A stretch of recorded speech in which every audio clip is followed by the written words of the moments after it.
Field, where tonight it is boys lacrosse action on what looks like a little bit of an ominous, rainy, potentially rainy night here, as the 9-2 Anoka Tornadoes will take on the 1-10 Totino-Grace Eagles. Hello, everybody. I'm Tim Anderson, flying solo this evening from the press box at Goodrich Field.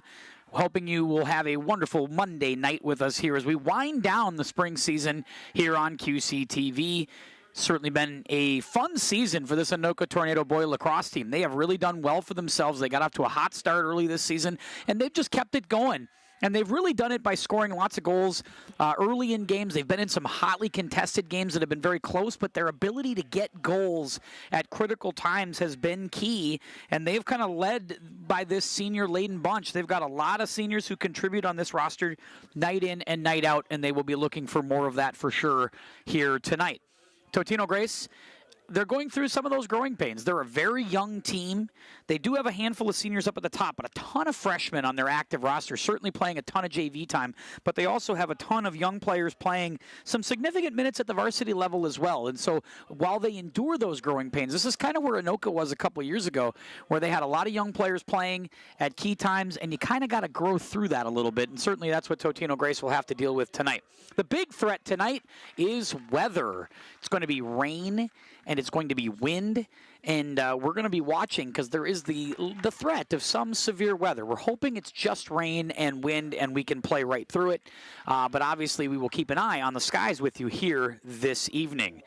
So we do hope you sit back and enjoy this one tonight as lineups are being introduced. It's senior night, so it's getting to a little bit of a later start than what they normally would anticipate as players are now being introduced.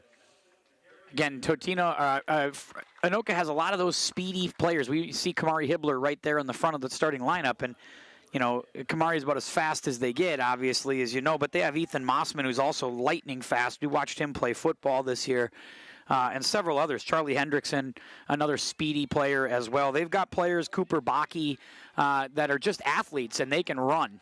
So I fully expect that they will be out trying to push this Totino-Grace team here tonight, and we'll have to see how they have success with that this evening.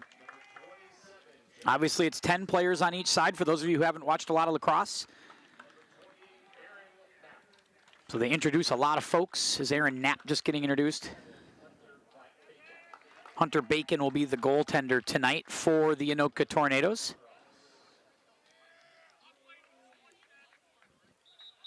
Totino's going to make their way out, and we will be ready to get going.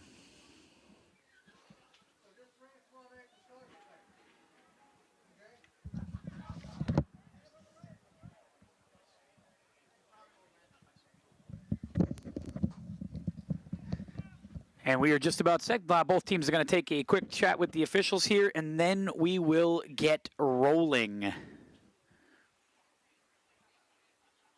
Anoka, of course, in the white. Totino-Grace partnering with, co-opting with St. Anthony. And so this is the kind of a co-op team, mostly Totino-Grace Eagles, but there are some St. Anthony Village Huskies on this team as well. Don't want to shortchange that. But they will be wearing the Totino-Grace Eagle navy blue and gold jerseys, navy blue helmets, as we get ready to roll here tonight. It was a little darker in the skies about 20 minutes ago, and now it looks a little bit lighter, like most of the trouble went off to the north here. So they weathered that. But if you look at the radar with us, there's definitely some stuff off in the distance, and we will be keeping an eye on that. As we mentioned, we've been having some up and down weather here in the spring. Obviously, the month of April was rather cold and rainy. The last 2 weeks have been outstanding. Weather in the 80s and 90s and sun every day, and that's allowed a lot of these teams' schedules to get back on track. And then a cold weekend. But it's been fairly dry out here, and so we'll see how it goes. We're getting ready for the face-off here to begin things in the center circle. And after that lockup, it's going to be Anoka who's going to control it, and they're going to move quickly. Hibbler worked himself back to the middle looking for a clearing chance. Didn't get it, and now it's going to be taken out of the zone and sent away by Cullen Maristoon. Goaltender tried to send it all the way down for Totino-Grace, but it ended up right into the basket of Bakke. Bakke runs in hard, shoots, fires one off a deflection, though. And Anoka putting on pressure. Evan Jones might be under siege in that goalie position for Totino-Grace. Totino will take command of it, though. Just underway here to start. Jones from the goalie spot. Jones trying to initiate the offense for the Eagles. Looks to clear out back to midfield, but it's going to be picked up instead by Chosis. Ben Chosis will work along the far side, still with it. Now works back into that X position for Hendrickson. Good feed in front, shot and a goal right there. Beautiful pass from Hendrickson. Feeds Ryan Watkins for the goal.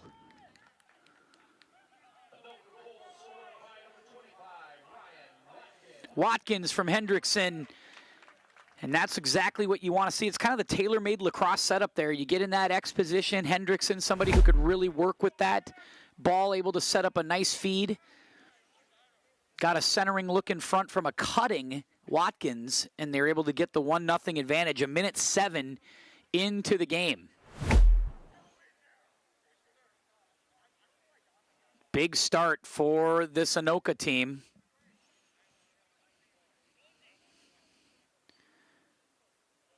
Refs getting everything lined up once again.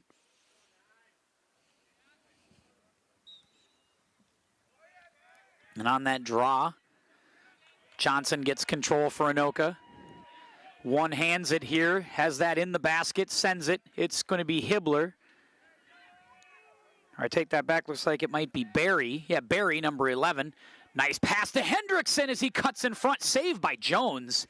Boy, that was fantastic by Evan Jones for Totino-Grace as Hendrickson was cutting in front looking for a chance. And instead it's going to be Hale Goulin who has the chance to clear out. Can't do it yet. Ball loose and now picked up as sent back in by Chosis. Anoka running again with all the momentum coming at Jones. Jones tries to cover up and will. Jones out of the crease, tries to fire the offense ahead for Totino-Grace. They get back to midfield. Blake Meyer. Meyer for the Eagles. Working through some pretty tough defense here. Nice job by Aaron Knapp. Knapp being very physical with Meyer. Meyer finds a centering pass. Whistle blows first. Might have a penalty here on, might be on Knapp, my guess is, because Knapp was being rather physical.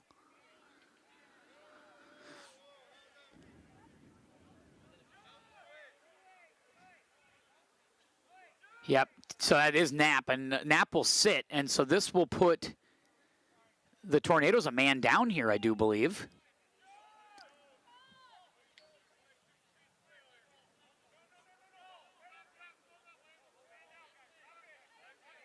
Yeah, 10-9. It looks like, yep, so the Eagles have a chance here as they're a man up. Knapp a little too physical. Blake Meyer at that 40-yard line spot will start things up again here for the Eagles. Working two-man game with Hansen. Hansen and Myers.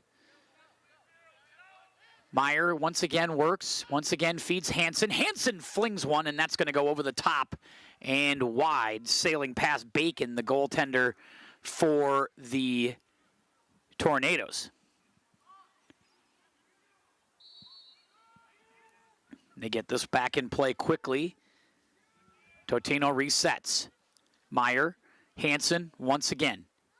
Hansen, Meyer kind of works from that mid position. Freshman midi. Meyer still with it. Now tries to work behind the net. Able to send it back and get it to Goulin, one of the captains, and they fire one and score. Nice bounce back there by Totino-Grace. They take advantage of being a man up, and they get one past the goaltender for a 1-1 game.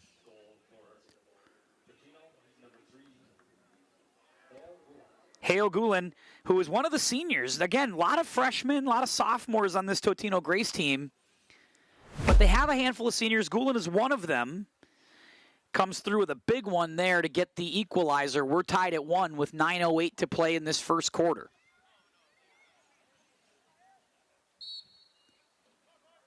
Four 12-minute quarters. For those of you scoring at home, playing the home version, maybe not watching a ton of lacrosse.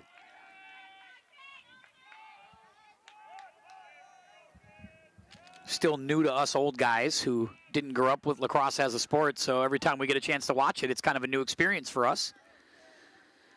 Kyle Labakin. Labakin for the Tornadoes. Wheels in. Great speed. What a great first step. Fires right there. Save made. Trying to patch it back in on the rebound. Can't do it. Still loose. Tornadoes try to get control of it behind the net. Finally lose it, and it looks like it's going to belong to Totino-Grace. And they will initiate the offense from behind the net. Now it'll be Jones. Jones, the keeper. Jones, the goalie, fires it down towards midfield, where it'll be taken right there and bounced out of bounds. And that will belong to Anoka.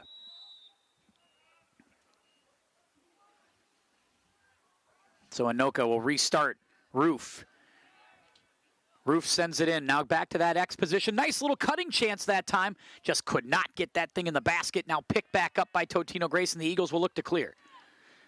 Good pressure. No, watch that high stick. As coming through that time was Darian Barry as he was trying to knock it out of the hands of Michael Pollard for Totino-Grace.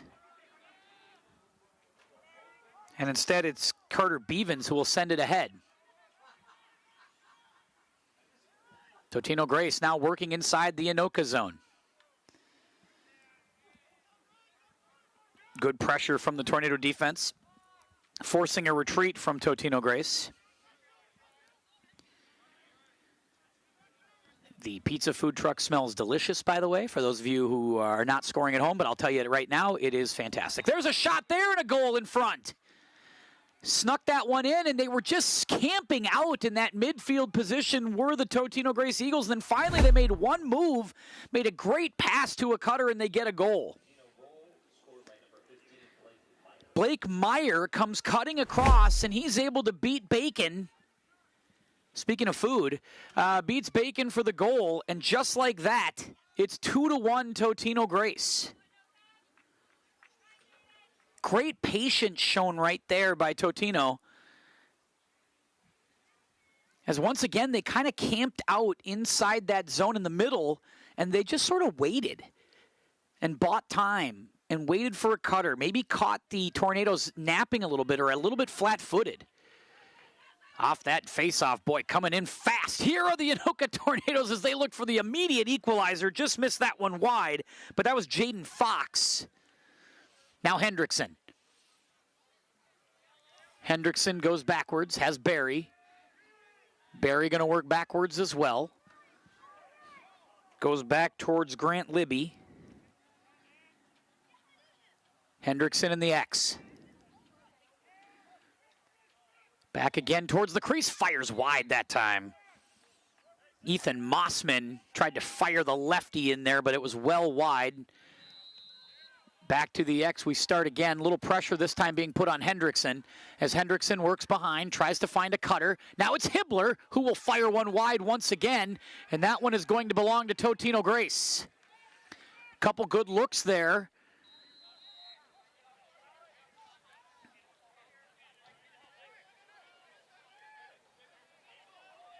Hibbler in a battle for it to try to pick this one up, but he's boxed out nicely, shoved from behind that time, but no call as it was Victor Meadows who was trying to get it. Hibbler kind of got away with a little nudge.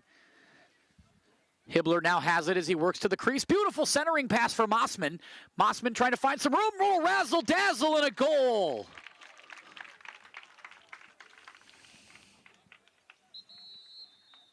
Couple little dance moves from Ethan Mossman, and then he's able to put it past the goaltender and tie the game at 2. 6 minutes and 11 seconds to go here in this first quarter.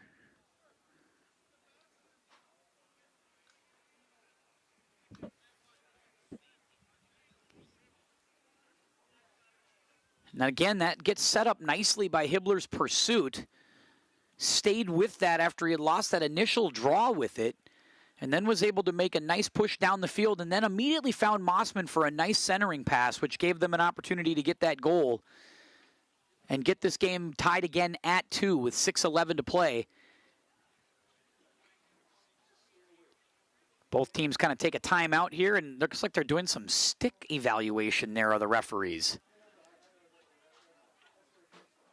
Referees are checking, I believe that was the stick of Hendrickson. for the Tornadoes? I'm not exactly sure, but now they do give it back to Charlie.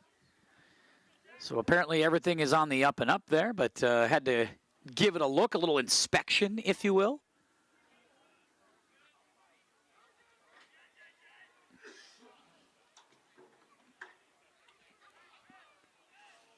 And in those attacker positions, they go with Hendrickson.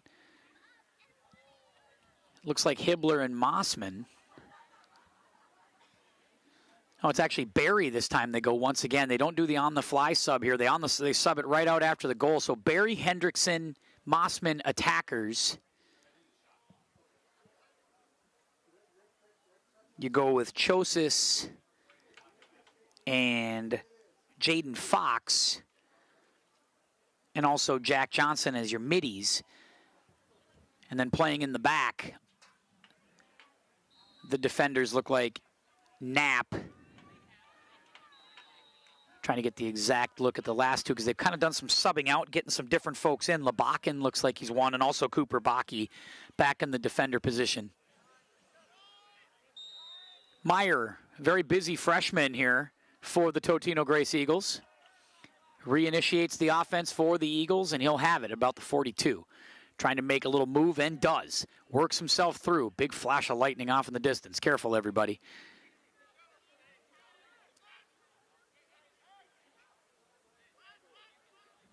They keep it going for Hansen. Hansen across with a shot that time. Nice cut from Nelson Grandel, but he wasn't able to put it in, and a good deflection by the Tornadoes, and they will take control of it. 5 minutes and 25 seconds to play here in this opening quarter. Barry has it. Barry tries to make a move at midfield and does. Still with it. Works past Cooper Baki. Now we'll bring it down, slow it down a little bit. Barry still works on the near side. Back works towards Labakin. Labakin gets a cutter in Mossman. Mossman at the center, trying to work towards the crease. Instead sends it out wide to Brady Roof. Roof cuts across the middle, has a good chance right there. Fires it on net. Hendrickson's going to keep it from behind the net. Hendrickson makes a move again, looking for space, looking for an outlet pass. Finds one. Labakin. Flag's coming in here on this one. That might be a Eagle penalty. We'll see what they decide here. And it looks like it is. Looks like they're going to call an Eagle penalty, which will put the Tornadoes a man up.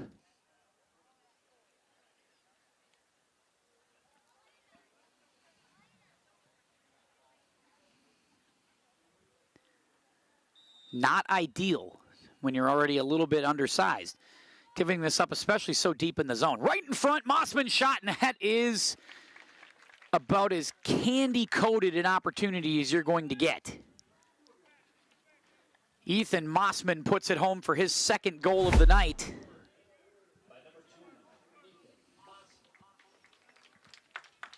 Mossman, the attacker. Of course, the attacker wants to get goals. That is their job, and so far Mossman has lived up to that. 2 of the 3 goals for the Tornadoes here early on. Still 4.5 to play in this opening quarter. 3 goals to 2. Totino-Grace has done a nice job of hanging in, really have. But that time they kind of were victim to a bad penalty to take in their own zone like that. Just too easy of an opportunity. Too much space for those skilled attackers of the Tornadoes. Just cannot give them those chances. Right back down the zone they go off that draw for Jaden Fox. Fox had it and lost it. Barry trying to pick it up.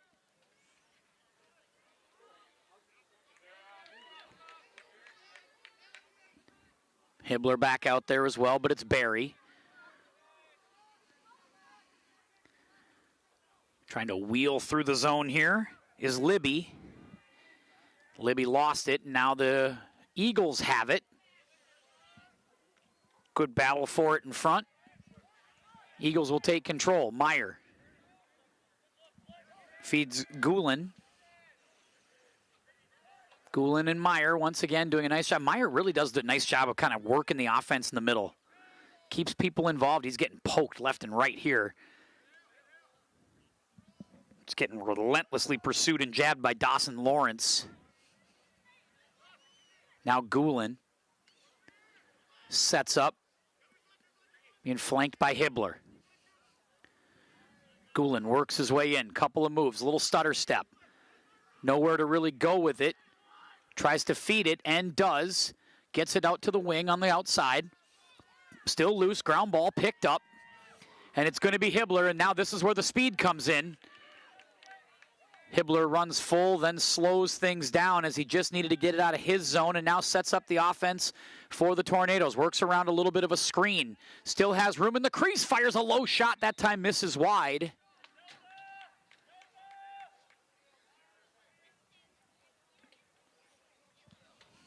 Great sport for Kamari, really adds to his skill set, right? Where his speed can be in play. Uses those wide receiver skills well, but then also uses those guard skills well for basketball. Works off picks, works around his opponents, his teammates. This kind of shows you how all of the sports can sort of work together sometimes. Hendrickson from the X looks for a center. It's Mossman who had it, lost it. Now he has to go back and get it. Has it in the basket around the 35. Tries to set up here with Libby. Libby, once again, tried to work around a little bit of a screen, but it was cut off nicely by Goulin for the Eagles. Hendrickson from the X. Works across Hibbler. That's a ground ball. Missed everybody. Back to midfield. It's kept in. Dumped in.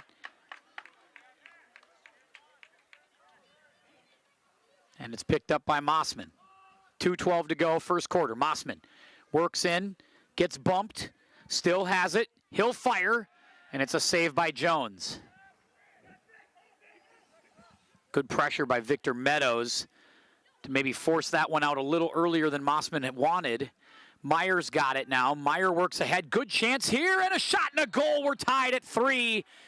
Great job of creating offense from the defense there by Totino-Grace. 2 outlet passes. They were all the way down the field. And an easy put away.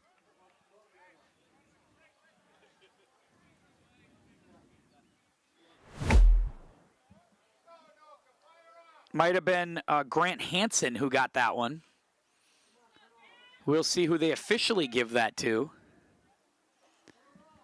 I can't really tell you here because I have no look at my replay at the moment.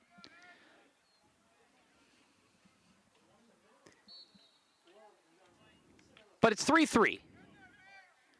3-3 is the score. They'll update that in the scoreboard here soon, I have to assume.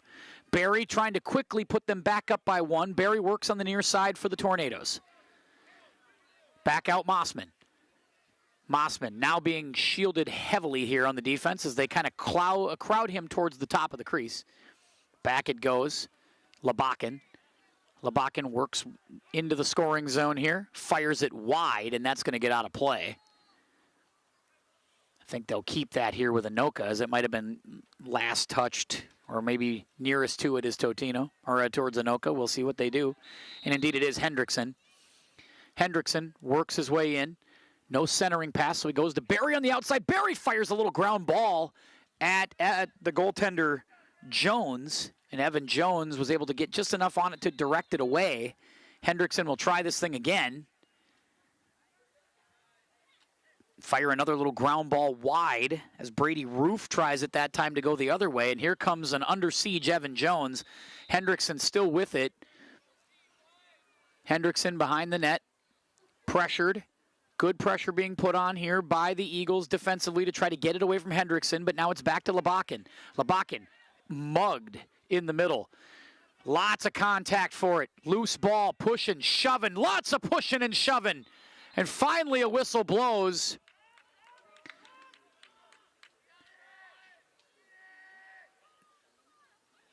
Brady Roof made sure he got his money's worth on that one. He sent Totino-Grace, the Totino-Grace players down to the ground on that one. That got the stoppage, and that will bring us to 45 seconds left of the opening quarter. 3-3 is the score, unless I don't believe they waved off that goal, so they just, there it is. Now it's updated. 3-3. in what has been a really entertaining opening quarter. Both teams really working back and forth here. Totino hasn't spent as much time on the attack, but one thing you can give them is that they have taken advantage of the opportunities that have been put in front of them.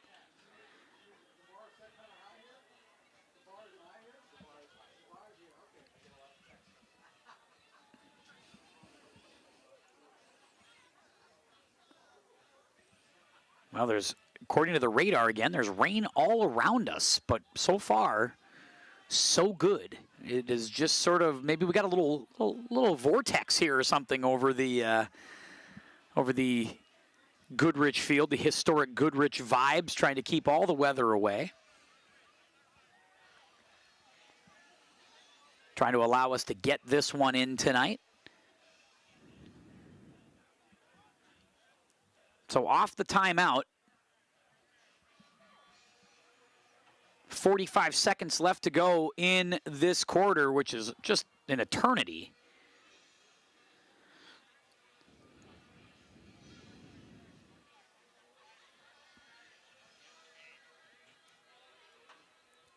Good chance for either team to kind of get what they want here.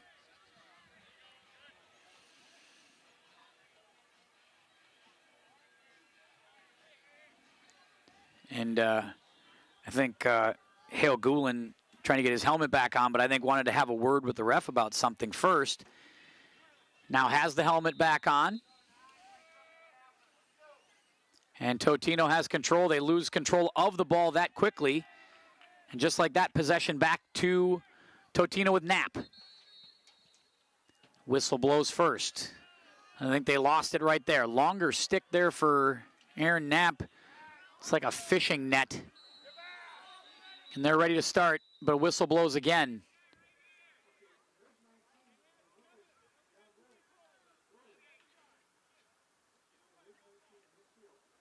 Referees calling for gold ball. Refs weren't sure where to go with that. I think Coach Brad Sundom was wondering a little bit himself for the Anoka Tornadoes where that was going, but referee on top of it decisively says gold ball.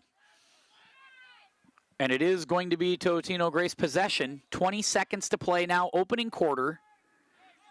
And it is Goulin starting things, one of the senior captains for the Totino-Grace Eagles.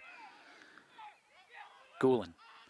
Nice pass there. Now works with a good center. To look at a shot and a goal just like that. That looks like it might have been Meadows or Carter Bevins. Let's take a look if we can see the exact number, but I think it was 35.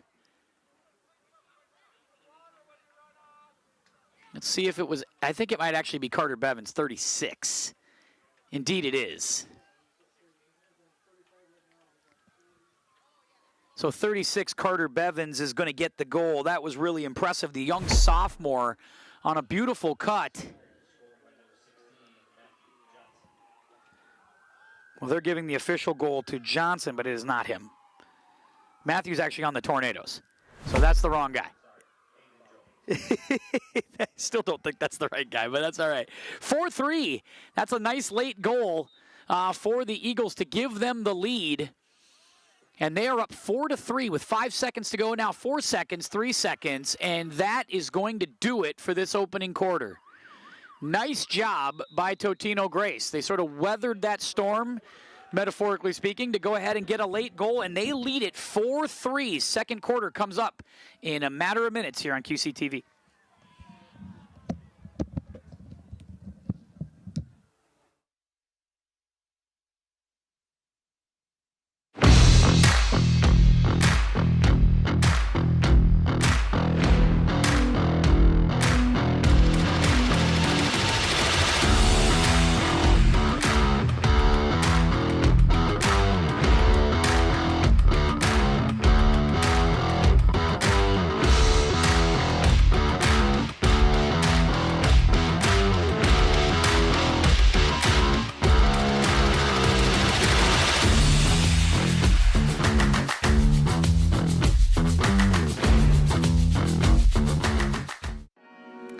My favorite thing about volunteering as an extension master gardener is learning about the different gardening styles and sharing that knowledge with others.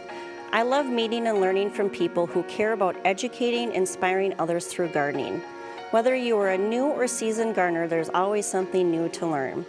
In 2023, our Anoka County program will celebrate 40 years of teaching and working with residents. They learn to grow healthy plants and foods, improve local ecosystems, and create outdoor living spaces for people.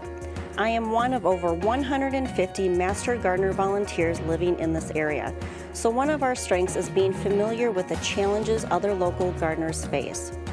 Every May, the Master Gardeners host a plant sale fundraiser and sell plants grown and thriving in this region. The money we raise supports our community project and activities throughout the rest of the year.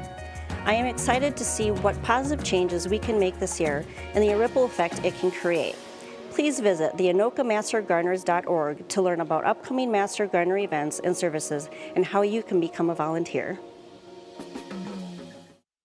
Did you know that every day, millions of children around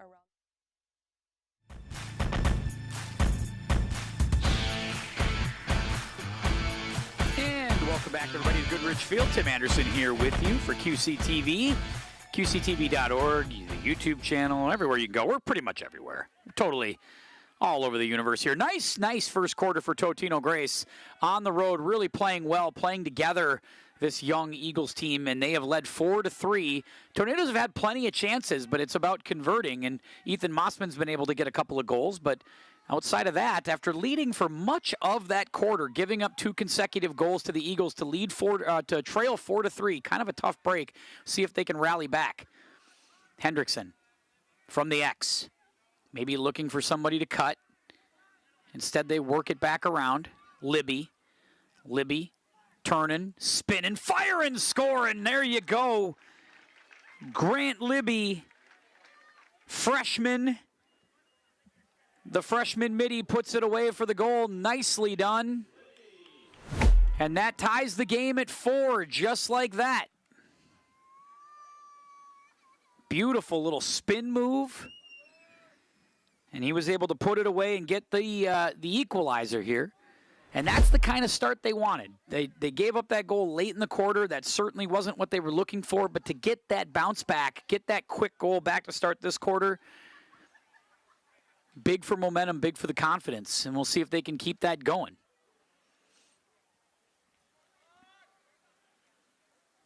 They're ready to lock up again here after that. Johnson's really done well in these faceoffs, but it's Jaden Fox on the faceoff that time for the Tornadoes. This time it's controlled by Cullen Miriston. Works back towards Victor Meadows. Now back to Meyer in the middle of the field. Meyer very busy for that Totino-Grace squad here in the first quarter. Now into the second as he works all the way through into the scoring zone. Now back to that X position. Works behind, looks for the cutter across, and not able to get it. Ball's loose. Meyer stays with it. He's on the ground with it. And now finally taken over by Anoka. And they got room. Cooper Bakke. Tons of real estate in front of him. Looks for Mossman. Mossman on the side. Tries to find that cutting Hendrickson. But instead, Mossman will get it back. Being chased by Aiden Jones. Jones slapping at Mossman in the corner. Mossman looks for room, now has it. Lefty feeds it, had it right there too. It was wide open for a shot. But in and out of the hands of Ryan Watkins. Watkins, who has a goal. And now taken back by Totino-Grace. Nelson Grandel, 8th grader. Looks like an 8th grader, actually. Maybe the smallest player on the field by a lot, but can move for this Totino-Grace team as the rain is starting to move in. We see the umbrellas popping up. And yeah, it is starting to rain pretty good as you look up into the lights. We'll see how that affects play here in the next few minutes. We'll get a hold there. A hold on the Eagles, so that's going to give it back to the Tornadoes. Our QC cameras are inside the press box hanging out, which means they're going to be okay.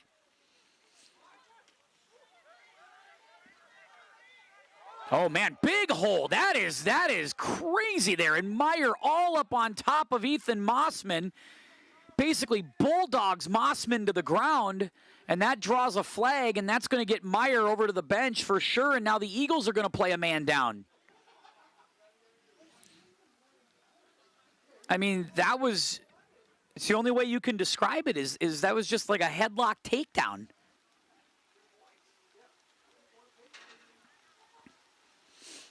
Looked like Bret the Hitman Hart right there for all my old wrestling fans right there who like those terms.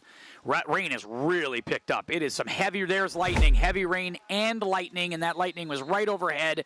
And I know that frustrates the players of the Anoka Tornadoes. There's the rain, the thunder, and lightning, and play has stopped. Play has stopped. We will stop with it. We will take a quick pause and just sort of assess the weather situation as players make their way off the field. We'll be back in a minute on QCTV.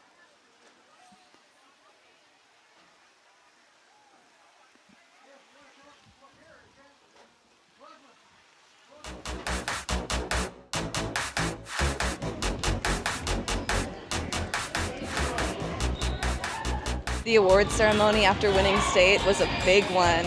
Like, everybody just, like, after they said that Osseo got second, like, we all just, like, knew. And, like, we all just, like, looked at each other. And then when they announced that we got first, like, everybody just started jumping and, like, crying. That was for sure a really big moment. This team is, like, one of the first places that I felt like I've ever belonged. And, like, I feel like we continue to do that continuously. Like, on the daily, anytime there's a new person, open arms, like, come in here. During the summer, we made sure to plan a lot of team bondings for our team, like sideline and competition. And so I think that definitely played a really big role in feeling comfortable with the people. So I joined last year during basketball season, my freshman year, and I just joined because, like, they just looked like they were having so much fun, and it really is that much fun. It's like the girls are all so sweet, and, like, really you just have to go for it. I was like, I need to go to my comfort zone, and cheer seems fun. So I went to my first practice, and the entire time I had tears in my eyes. I was so scared, but I ended up having so much fun. Even though I felt like I couldn't do any of it, here I am. I could do a whole routine. I'm planning to cheer in college, like she was saying, like, take that step, take that risk, because that's how you grow. This team is so incredible. Like, it's just, everybody works so hard, and, like, as a captain, like, I know I cannot take credit at all for our victories, but it is just, I'm so proud of everybody. It's so incredible. I would say the same. Like, I feel the most connected with this team out of my 3 years on this team. Like, even with our sideline team that we don't spend every single practice with, like, I feel so connected with everybody. And I think that's just because of the energy that, like, the team chemistry that we've built this year, especially with, like, team bondings. But just, like, in general, like, we've just come a long way. I don't know, I'm just proud of us. So yeah.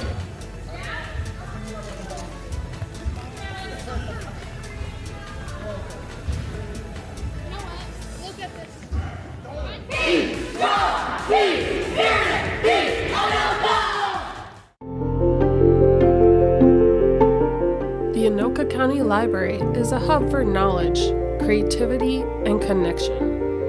And supporting it every step of the way is the Friends of the Anoka County Library, a volunteer-driven nonprofit dedicated to raising funds and awareness for essential library services, programs, and materials.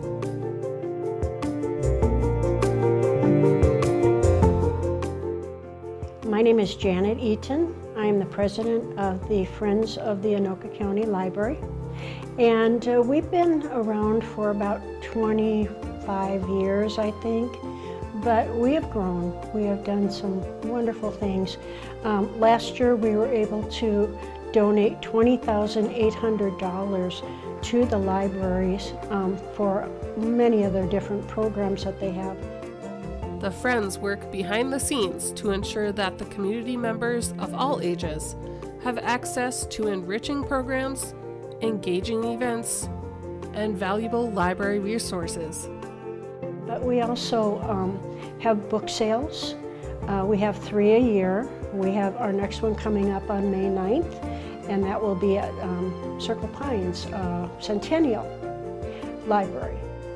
From supporting the summer reading program to funding book club collections, the Friends make a difference every day. We are always looking for help, for volunteers who will help us with things like our book sales, or now this gala that we're going to do. We are going to need more assistance with just the operation itself that day and the day before the setup. So if you're interested, please contact us. We are also needing maybe 2 or 3 new board members. We've lost one. Unfortunately, she is deceased, and she was a part of this group for many years. So we're feeling like we need about 2 or 3 new board members. So if you're interested, please just get in touch with us and we'll get you started. Become a Friends board member or just volunteer. Help shape the future of library support by organizing events, developing programs, and advocating for the library's mission. I just want to say thank you. You know, so many people throughout Anoka County give so generously and help us so much with their donations. And I just want to make sure that you realize how important that is to us and how very appreciative we are of that. So thank you.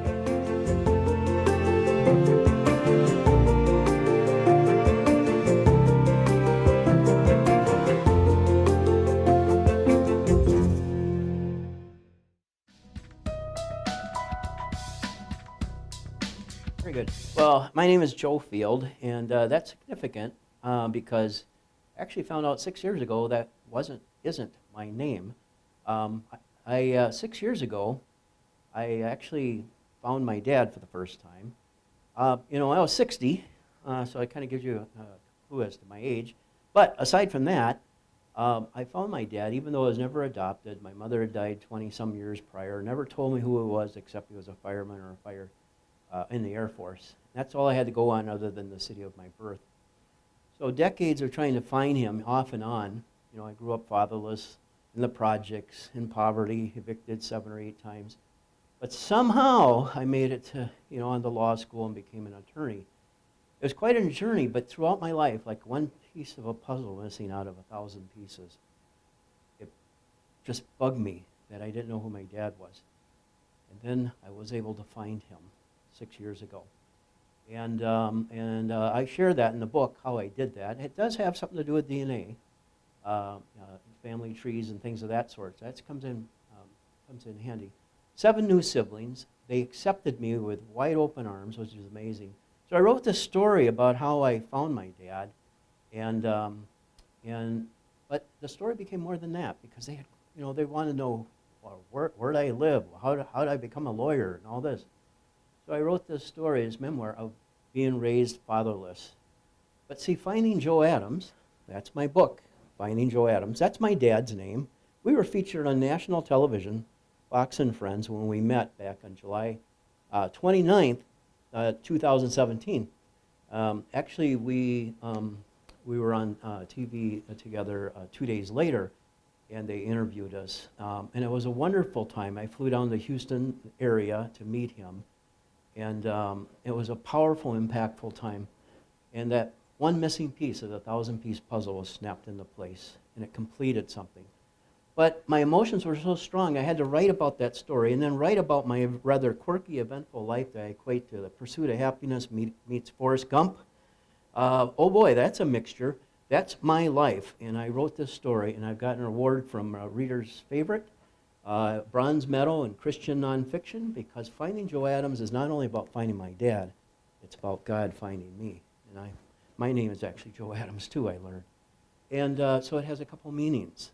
And so it's a talk about my faith walk, a God I stiff-armed most of my life, but later in my life I came to accept him, and I began to see how he used other people to steer me in the right direction.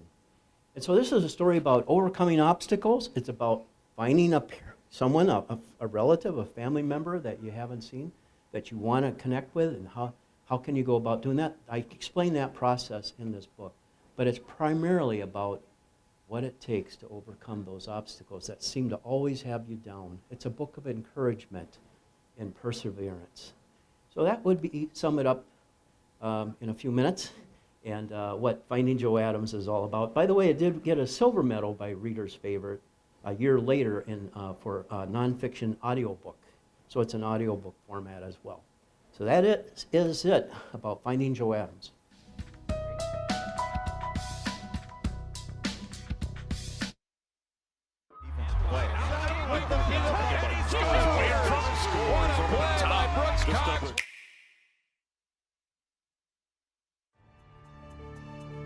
Well, we've actually kind of had a lot of adversity this season, some ups and downs, and I feel like we've, having those battles has set us up for tonight. Some extracurricular pushing, shoving, as intensity has certainly increased for both teams. And it just takes one weird bounce and your season's over. He's going to roll to the right. He's going to throw to the end zone, knocked away. We're building for today. You play 8 games to get ready for this. So fast. A wrister here, scores! Pops out with the peanut butter. Oh. Play action, rolling out left, in trouble. Dodges another would-be tackler into the end zone. Touchdown! I'm not sure what Vegas has for the over-under for our camera person in center field getting deflected. Steps into the middle, wrister goal. Wow! Can he do it? Turns it over. 2 points, 1 bumper. Unshowtech wide open, Kuyan 3, switch. See some of the Husky fans eating a nice healthy meal.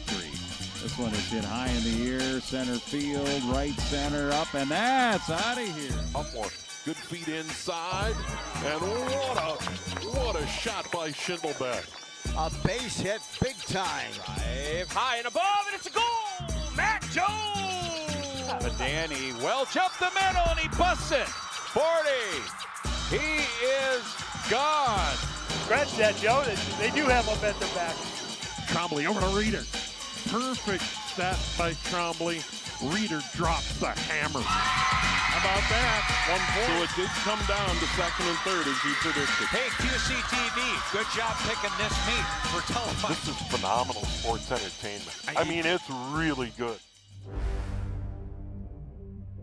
Forest Lake to the net. Near side, into the net, that'll do it. And again, they did it as everybody got involved, and now there they are back in the championship game. Gilk sends it to the front. Gilk in the middle.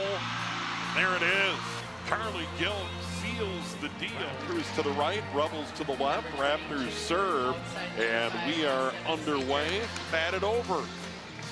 Belfield long. Rebels win. 15-12. All alone, goes up, tries to draw the contact, and drains it. The respect of these two teams, realizing what's at stake, what's there, and the Huskies are going to the state tournament. What it's all about. You win one more, and you get to go downtown Minneapolis and go to the bank.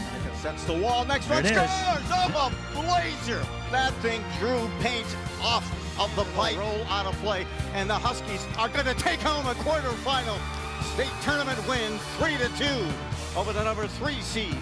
We have the best fans in the state, some of the best wrestlers. Thank you, everybody. You continue to keep this tradition alive. Congratulations to the Andover Huskies, their 7th consecutive Section 7 AA championship. He's got to look. Now he's got to run. He's in trouble. He's being held on to. Caught. He throws it to the end zone.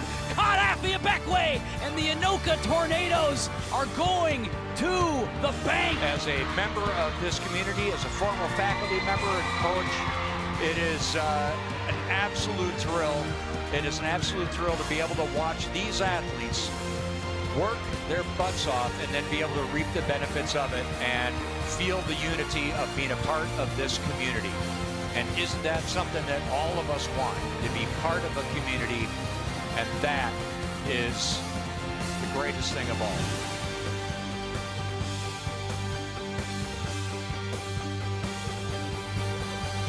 to the crew and QCTV. Have yourself a major league evening at a minor league price.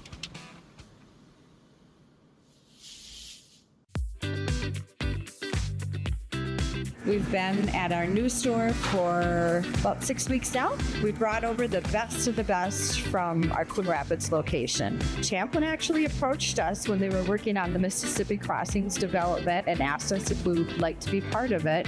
And I thought, what a great opportunity. Everything in our store is fresh, and that's what we like to focus on. We have a fresh salad bar if you'd like to make a salad. We have hot soup and chili every day. We have our wonderful deli that has all fresh made salads. Our specialty bakery, donuts, wonderful every morning. They're always a hit.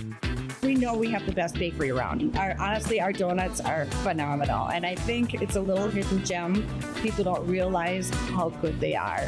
We recently started doing croissants. We have chocolate croissants, strawberry cream cheese croissants, almond croissants, and then we're also well known for our croissant, which we used to call a Fraggle at our Coon Rapids store, but when we moved here, we changed the name to croissant because it is a fried croissant. We are a family business, and our entire family works here. Some of the advantages of coming to our store is everything we make here, our deli, is all made in-house. On Thursday nights is concert nights at the amphitheater at Mississippi Crossings. So Thursday nights we always grill from 5 to 7, and typically we do our brats, our famous brats, with sides. We've done corn elote with it as well, our famous Corby's kettle chips. So we like to offer a variety on Thursday nights. So we are conveniently located off of Highway 169 in the Mississippi Crossings, where you can take either exit off of 169 right when you come across the Anoka Champlin Bridge and turn right away, or before the road bends on 169, you can take that turn as well. And you can see us when you drive on 169. We have a big sign, Jepson's Market. Plenty of parking, easy in and out. So when you come in here, you can decide, do I want to cook tonight or do I not want to cook tonight? I can pick up whatever I need to do both. I'm from Wisconsin, and I remember all the old small stores we go to, and it just kind of reminded me of home when we moved there. We went there all the time. My husband would get lunch there. We loved their jalapeno brats. My family back home actually loves them too. So when we found out they were leaving, it was just kind of a pull in our heart, I guess you could say, for the community, because it's just that hometown grocery store. But seeing them here now, like I told the owners, we were just so proud to see how well they are here and how amazing the store is and how they literally just rebranding themselves, and it's really good for this community, and it just makes us happy, and we're willing to drive over because of the buns and the bakery and the sausage and everything.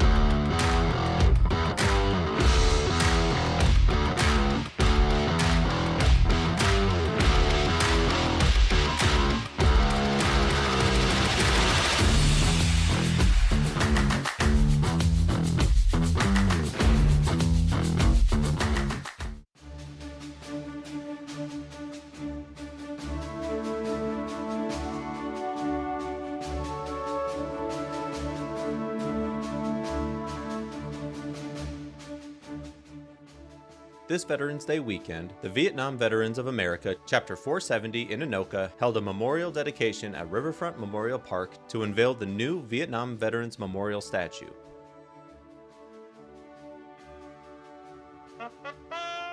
The ceremony included renditions of Reveille, the Armed Force Service Melody, and Taps by Harry Rayner, rifle volleys by the Chapter 470 Honor Guard,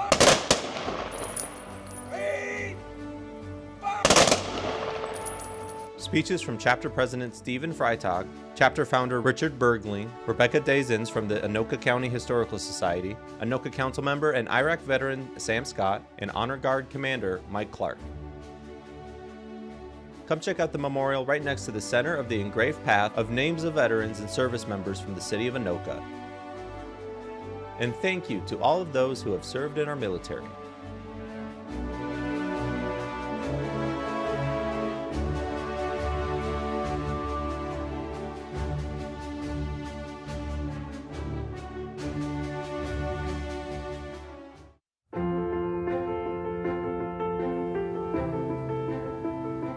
So my name's Krista Gordhammer. This is the Artery Studio, where you can come take stained glass classes start to finish, or even pick up projects that are cut for you and you can finish here.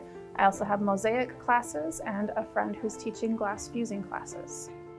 You might have heard of the Artery Studio before when it was in Ramsey, but owner Krista decided to move locations to Anoka because she grew up in the area. I used to be an art teacher, and during COVID it just stopped being fun. And I was telling my parents about how unhappy I was with my dream job not working out to be so fantastic. My dad told me I should come to this old office building where he used to have a space, and I should open up my own studio to teach classes there, so that's where the Artery was born.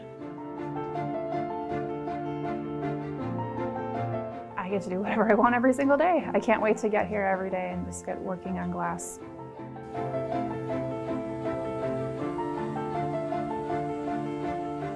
The next thing we are doing is wrapping all of our pieces with copper foil tape, and most of us have opaque dark glass. So today I have a group making their own sun catchers. They got to design their projects, choose all their glass, cut the glass, grind the glass, and right now they're foiling, and in a few minutes we'll be soldering. From beginner or experienced, the Artery Studio is a great spot to be. Yeah, I try to make the process as easy as possible, which is kind of why most weeknights I'll have it cut out ahead of time, because cutting is really the hardest part. You'll end up breaking a lot of glass and getting frustrated and just throw your hands up and say, this is not for me. But I think today I had a little bit of practice glass cutting for people. They really got their feet wet with it and took off with it.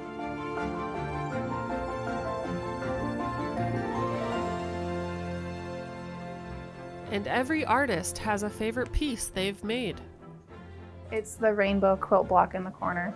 Yeah. I love color theory, so I have it all organized in the color wheel around a set of bevels that cast more color into the room. So make sure you check out the Artery Studio in Anoka and make a memorable piece of art to brighten your day.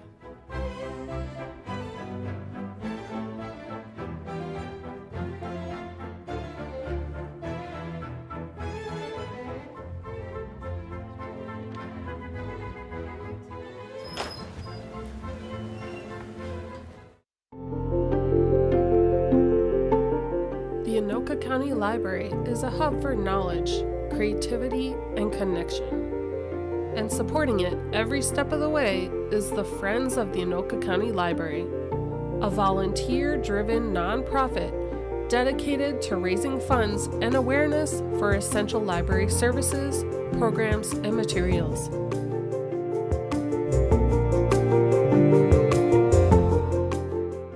My name is Janet Eaton. I am the president of the Friends of the Anoka County Library. And we've been around for about 25 years, I think. But we have grown. We have done some wonderful things. Last year we were able to donate $20,800 to the libraries for many of their different programs that they have. The Friends work behind the scenes to ensure that the community members of all ages have access to enriching programs, engaging events, and valuable library resources. But we also have book sales. We have 3 a year. We have our next one coming up on May 9th, and that will be at Circle Pines Centennial Library. From supporting the summer reading program to funding book club collections, the Friends make a difference every day. We are always looking for help, for volunteers who will help us with things like our book sales, or now this gala that we're going to do. We are going to need more assistance with just the operation itself that day and the day before the setup. So if you're interested, please contact us. We are also needing maybe 2 or 3 new board members. We've lost one. Unfortunately, she is deceased, and she was a part of this group for many years. So we're feeling like we need about 2 or 3 new board members. So if you're interested, please just get in touch with us and we'll get you started. Become a Friends board member or just volunteer. Help shape the future of library support by organizing events, developing programs, and advocating for the library's mission. I just want to say thank you. You know, so many people throughout Anoka County give so generously and help us so much with their donations. And I just want to make sure that you realize how important that is to us and how very appreciative we are of that. So thank you.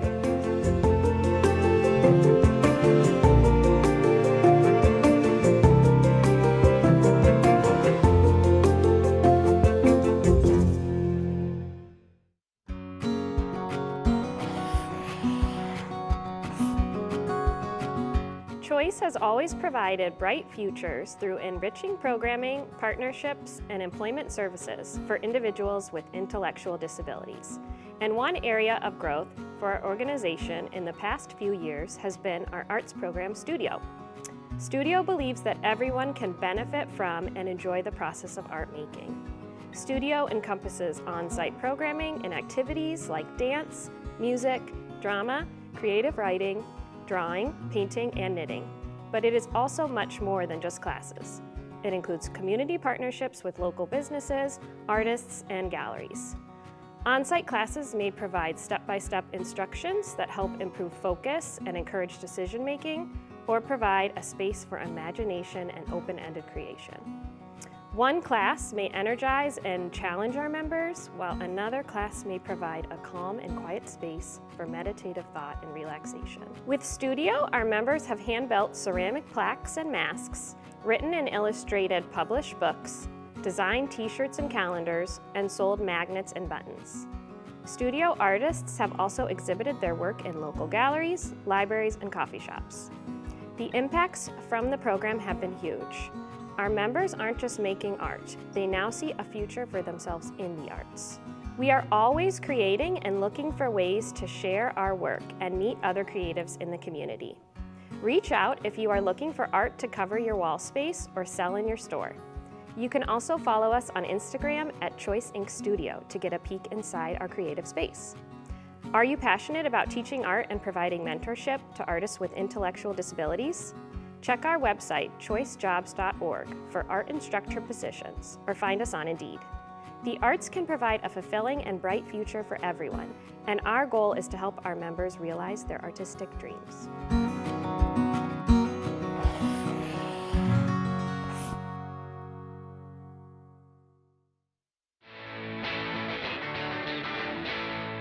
Each store in downtown Anoka has their own unique niche to it. Hi, I'm Gina Schupanitz, and we are at Favorite Things in downtown Anoka on Main Street. The business has been here for probably 10 or 12 years, and I just bought it 2 years ago. When I bought it 2 years ago, it was actually called the White Owl, and just this past spring or past February, I renamed the business to Favorite Things. So the business has been here a long time, and it's got a long standing in the community and just a lot of loyal customers to the store. And those customers come back for a reason. The store is a treasure trove of delightful finds, from unique furniture to stylish women's apparel, sparkling jewelry to charming gifts. It has something for everyone. I don't know if I could pick one favorite thing in the store. I really try to find things that people are going to like and that people will think are their favorite things. Now we have a lot of seasonal items in the store. We've got wind chimes and our rain chains, which are super popular. People love them for their outdoor garden areas and their patios. They make wonderful gift items.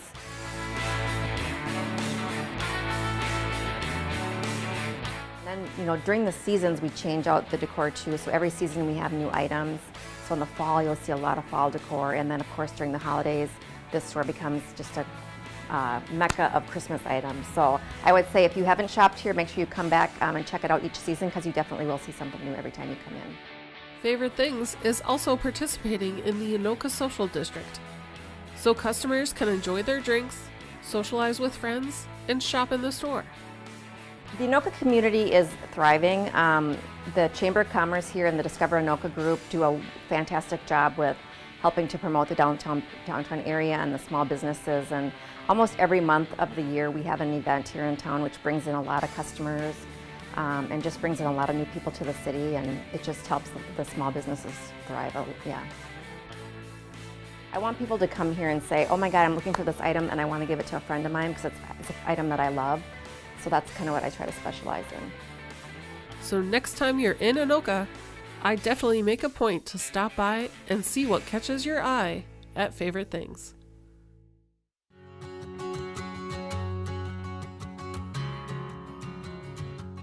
Rum River Art Center is your local nonprofit organization located in the Old Milk Factory near downtown Anoka. Our nearly 6,000 square feet of windy and whimsical studio spaces are filled with inspiration. At Rum River Art Center, we embrace individuals of all artistic abilities and focus on the healing aspect of the process over your final product. We pride ourselves in offering classes with a huge variety of mediums at an affordable price. From one-time ceramic wheel throwing classes to multi-week painting courses, from creating at the Art Center to finding us at your local library, we believe art is the catalyst for connecting human beings to each other and themselves. Come visit us or check out our website, rumriverart.com, for more info on classes, galleries, special events, and how you can support the arts in your community.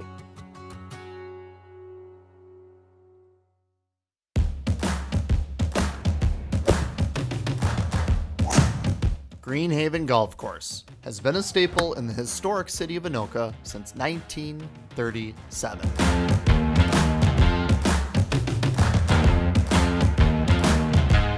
From its beautiful outdoor course to the indoor golf simulator, Greenhaven has it all.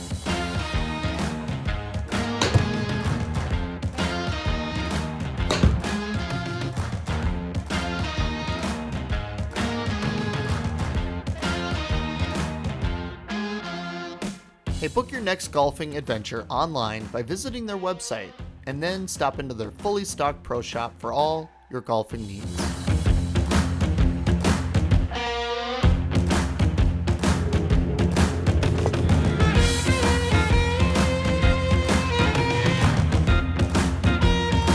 The Tavern Restaurant is also open, so stop in for a steak or book the banquet room for your next large event. Greenhaven Golf Course is open to the public, so stop in today and check it out. We'll see you out on the fairway.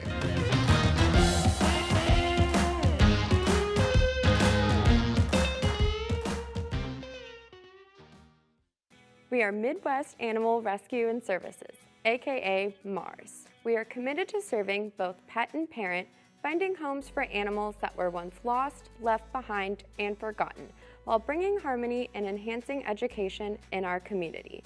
We started in 2006 and have a 98% adoption success rate.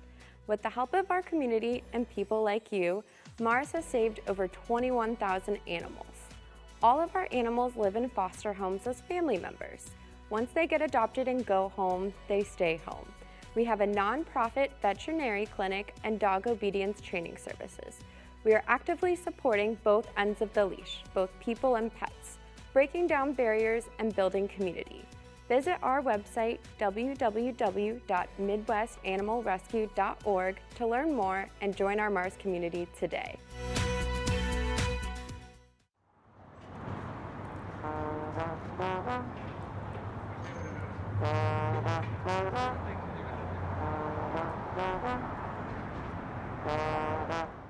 Hi, Abby. Hi. Say, why don't you grab a social district cup?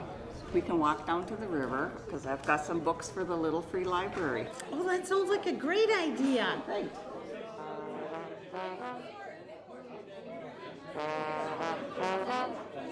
This is a great idea, but these social district cups are such a waste of plastic. Oh, we don't just toss them. We can recycle them. There's special recycling bins throughout the social district. Come on down, I'll show you. Drink it right up, recycle that cup.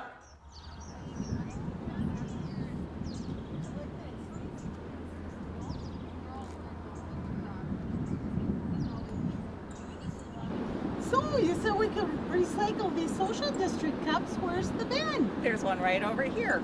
There's bins like this throughout the social district. I'll show you. Great! Did you know that every day, millions of children around the world go to bed hungry?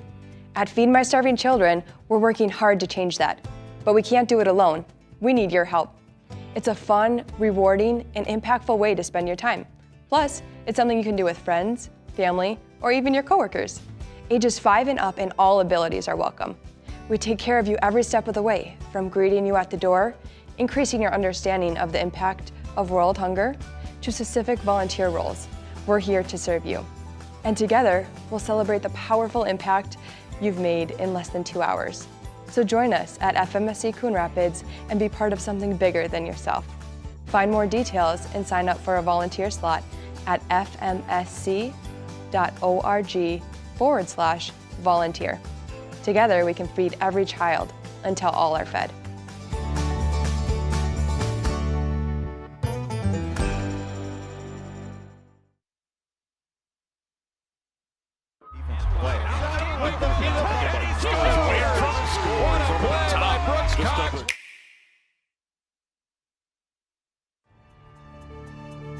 Well, we've actually kind of had a lot of adversity this season, some ups and downs, and I feel like we've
And now some action out of Andover.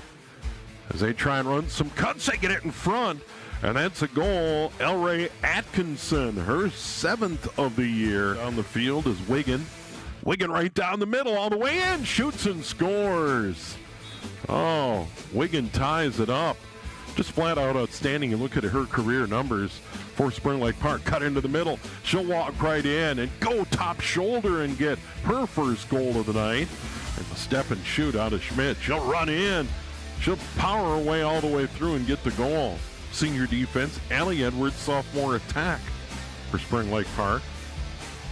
Joins the Scandrets and the Rollmakers on this squad. There's a shot from Schmidt. Tough angle. 3 in the game for Schmidt. That's 99 in her career. Well, you got Farrell to the net, but it went wide. I don't know if Rollmaker got a handle on it. Another cut, shot, and a goal. And that's going to be Ella Yates. And Andover gets a big goal to make it 4-2. And he goes to work right side. Spring Lake Park kind of laying back. Benny works away in, scores! Split the defenders and beat the goalie Rollmaker. They go back further outside. Here's Yates. Yates gives it up, going inside and bouncing it in. Rollmaker, the goalie, step, shoot, scores. Andover has scored 4 in a row. They have a 5-4 lead with 12 seconds remaining in the third. She'll set up on the right side. Quick toss into the middle and a goal. Nice feed. Benny inside to Isinger. And Andover has a 2-goal lead. Evers can't get in, won't give up. Shot and a goal. Evers just would not be denied. They get it inside. Dewar and a goal. Just like that. Nice play. Dewar gave it to Schmidt, got it back, and Dewar scores. Now it's Schmidt going to work. She has a little room. Dodge to the left. She gets a shot away. Was that an illegal shot attempt? May have been. No, she's going to get a free position at the 8. Just like that. Spring Lake Park could cut it to 1 goal here. Trying for 4th of the game, career number 100 right here. Schmidt powers her way in. Shot. Scores! There it is! Around her net. Belong clear. Still an opportunity for Spring Lake Park on the ground ball with 10 seconds remaining. Scrum at the middle of the field. Picked up there, Ella Thorson. That is going to do it. Thorson along the sideline. Andover is going to win the game tonight at home, 7-6 over Spring Lake Park, Coon Rapids.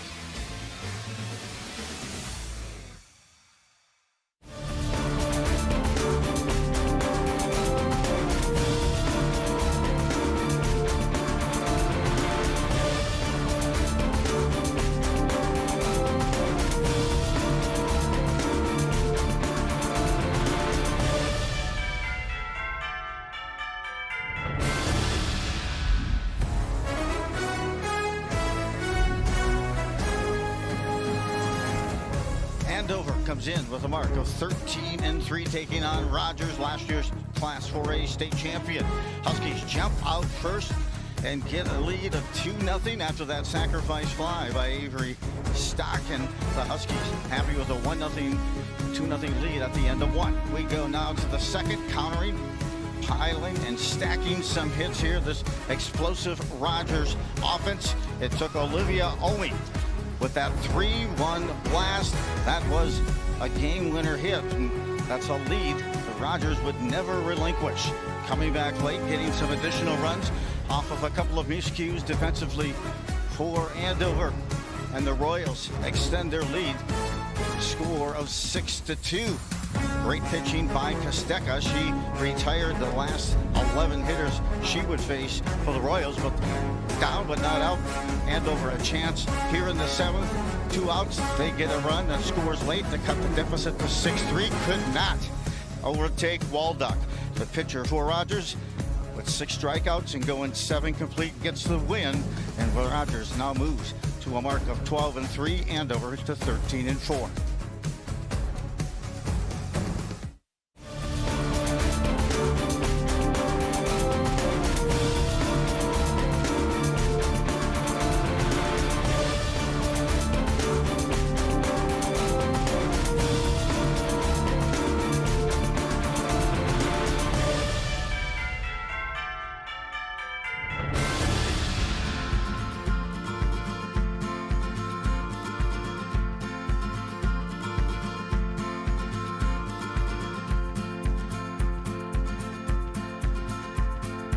This year we've been really lucky. We've been out on the course pretty early. There hasn't been too much snow, but in previous years we've had all of our tryouts in the sims, and you don't really get to see a lot of like the short game aspects to the game of golf. You don't get to practice the short game aspects.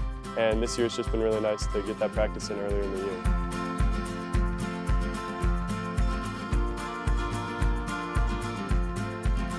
Freshman year, I was kind of nervous coming into the season, like where I was going to be placed and how I was going to do. I've done a few like summer tournaments before, and I did pretty good. But last week I shot a 71 and won a tournament, so that gave me a pretty big confidence boost. So yeah, it's been good. I'm a little superstitious. When I'm like cleaning my clubs, I can't like touch my grips at all. My grips are for when I'm ready to golf the next day. And the morning of, normally I avoid wearing gray. I don't like wearing gray. It's either black or white or something along that line. I don't know. It's just I play bad when I wear gray. I always wash my clubs. I normally have the same snacks, and then I have to play the same ball every single day. So, and then I use the same ball marker every day too. We've gone and played extra rounds with just the team, just for fun. We play scrambles. We go up to another course and we play scrambles. And yeah, we go out to eat sometimes. We have a lot of fun.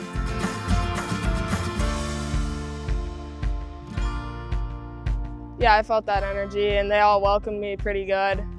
Obviously, like they didn't know, all of them didn't know me, and then I came in, I was pretty good.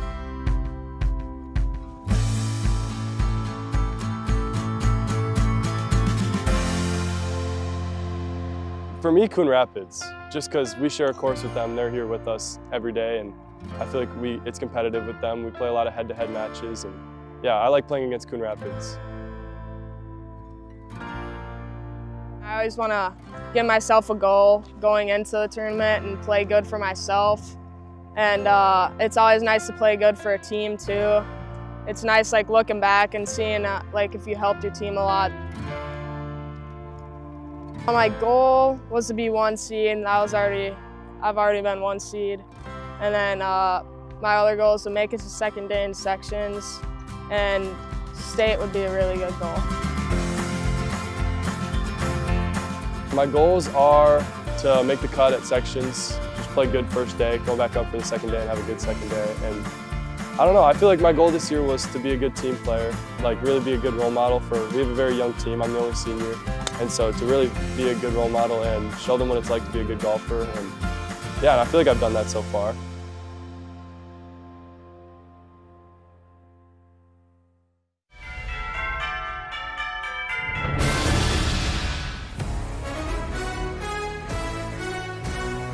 Fun one here tonight in the Anoka Fieldhouse as the Anoka Tornadoes took on the Irondale Knights in boys volleyball action.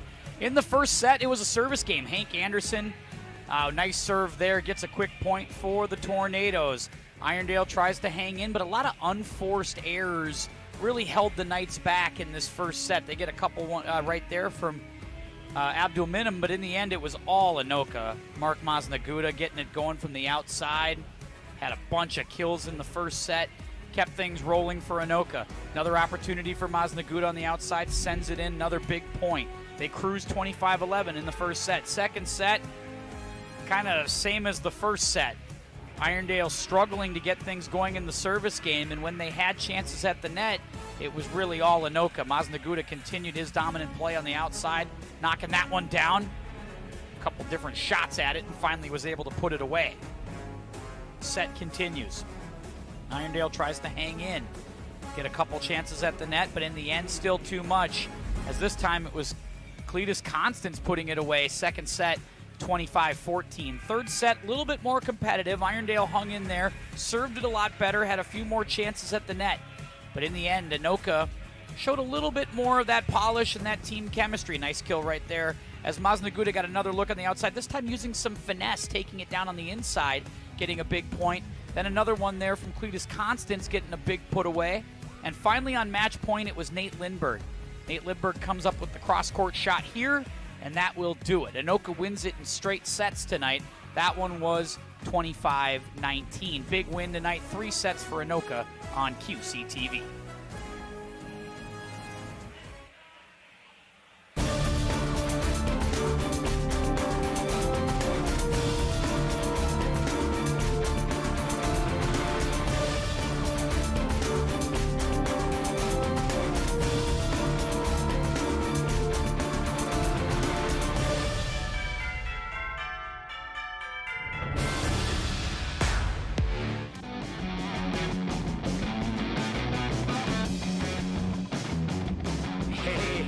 Here we are. I think you probably got a chance to enjoy pretty much all of the extra vamping content we have at QCTV in the library over the last 40 some odd minutes or so. A little update for you. By the way, Tim Anderson here at Goodrich Field. Nice to have you here with us. I think I don't know if there's any of you left. Certainly the fans are making their way back to the seats.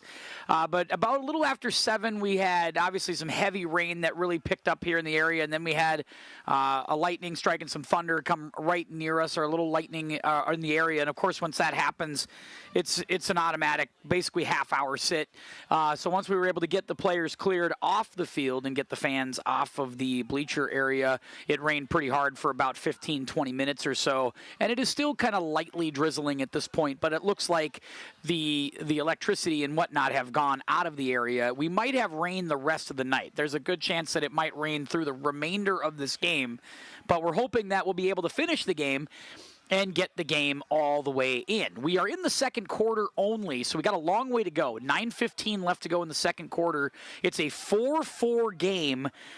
We got a lot of stuff coming up, as you know, on QCTV. We got baseball playoffs coming up, more boys lacrosse. We've got lots of different content coming your way. Hopefully you're watching all of that as we wind down the spring season and get ourselves ready for next fall. We have a little bit of summer. Obviously, we got some summer schedule stuff, but next fall is going to be off the charts once again. A great year by our QCTV crew.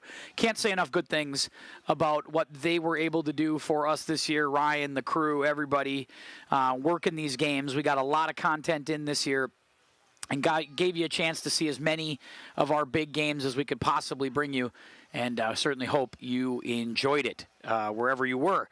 So as we get ready to get back to go, these guys just need a couple minutes to kind of get themselves back, because they've been sort of camped out, sitting in team rooms and in the locker rooms and back in the middle school, which is a little bit of a walk from the stadium.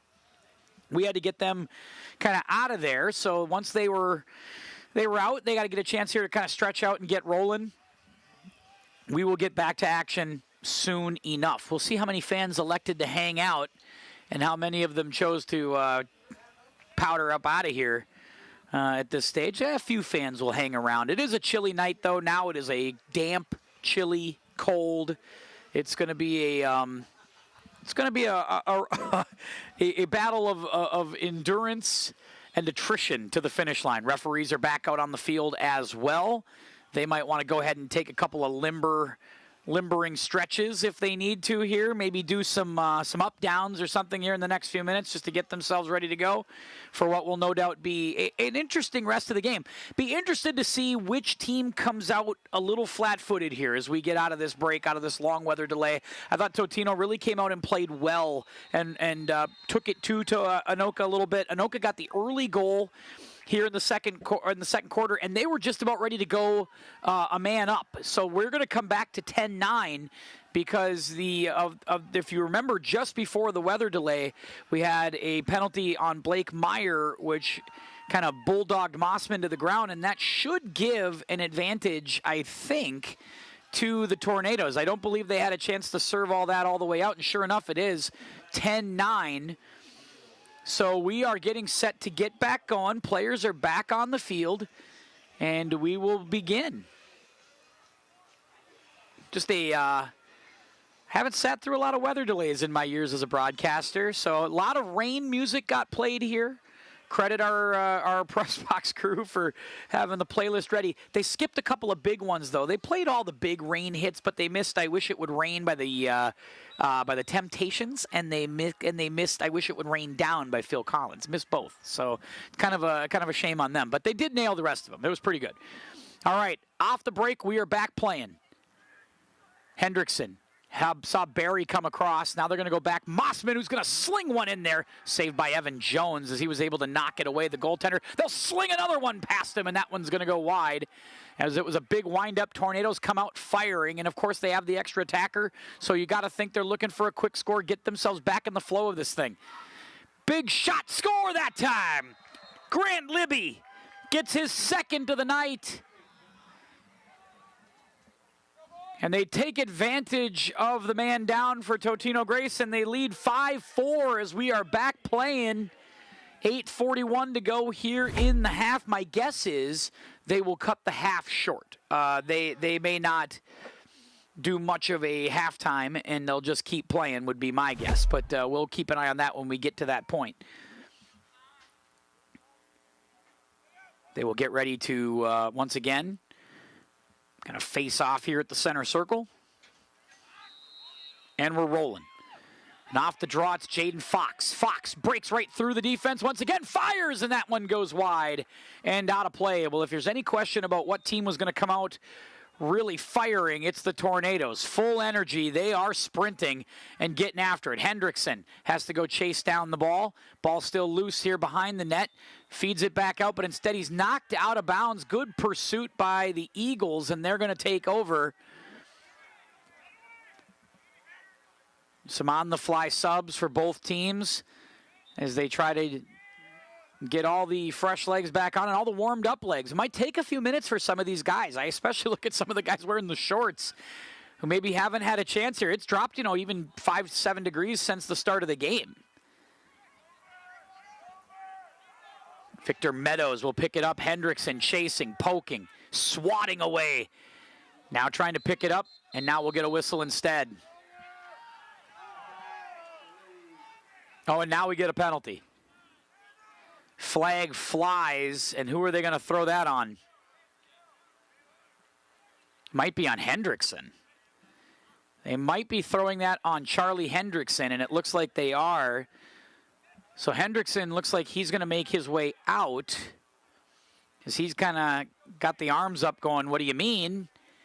So it looks like he will go find a spot in that box, and now the Tornadoes will play a man down. And both teams have taken advantage of the man-down situation. Eagles had the opportunity early in the game. They took advantage of it, got a goal. Twice now the Tornadoes have had it, and twice they have scored. As you get a look at the play right there, a little bit of some physical play from Hendrickson and Meadows.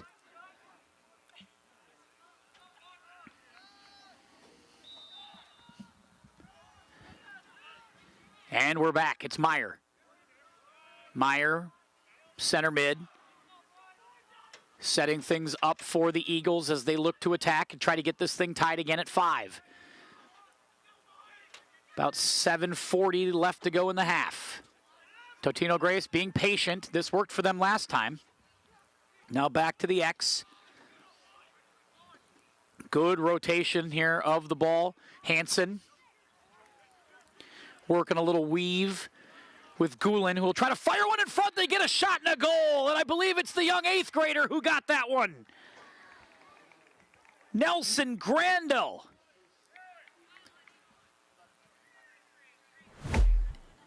Nelson Grandel snuck through the defense of the Tornadoes, and the diminutive attacker ties the game at 5.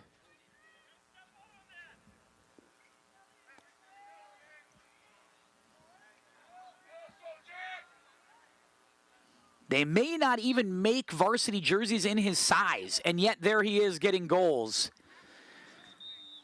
And that's what you start talking about when you say, well, this Eagles team has maybe not had the season they wanted, but then you start to look late in the year like this, some of these young pieces really start to get accustomed to playing varsity speed, and now here they are making plays.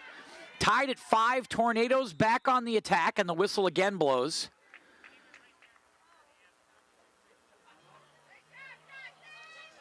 And I'll get a timeout here. 7:11 to go, and that's just what we needed, was another stoppage after 40-some-odd minutes. Got to talk it over again. So we'll get a quick break on this one. 5-5 the score, as we've played about 2 minutes and change since we've gotten back to it. Give credit to Anoka. They came out with really great speed, took it to Totino-Grace. But again, every time they do that, it seems like Totino-Grace has an answer. As you take a look at the overall records in the Northwest Suburban, Rogers, Centennial, Andover, Anoka, all with very similar records. And then you get some teams kind of hovering around the 500 mark. Champlin, Blaine. Then you get Armstrong, and you start to work your way down the line from there. Spring Lake Park, Coon Rapids, Osseo Park Center, Totino-Grace. But again, Totino-Grace team tonight not playing like a team that is scuffling or looking, or seems directionless. They look like they have a really clear attack. They've played well together tonight. Yes, they are young. I do believe they're a bit undersized. But they have played well, and they have played together in this game, and it's been fun to watch. Mossman, nice cut. Shot that time goes wide. Picked up by Hendrickson. Hendrickson works it around. Good look that time. Shot, and that time a little bouncer gets in, and it'll be a nice goal for Trey Schmalz. And it's 6-5.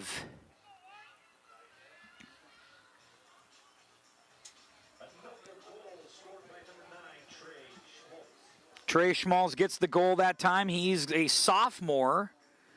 And again, they're so senior heavy, but they do have some nice sophomores and juniors that I think are going to be big contributors for them next year and in the coming years. Coach Brad Sundom really starting to put something together here.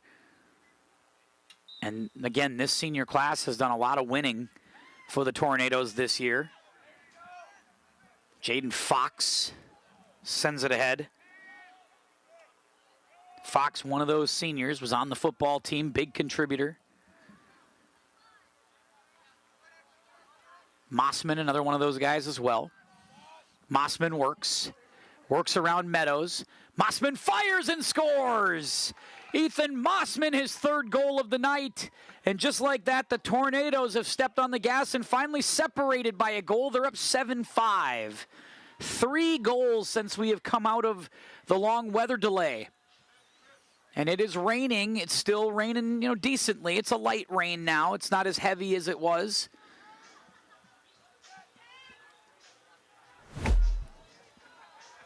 And these are the nights where you say, glad we have a turf field. Because the footing should stay pretty consistent at least through the evening. Nice break there off that face-off for Johnson. And again, setting up.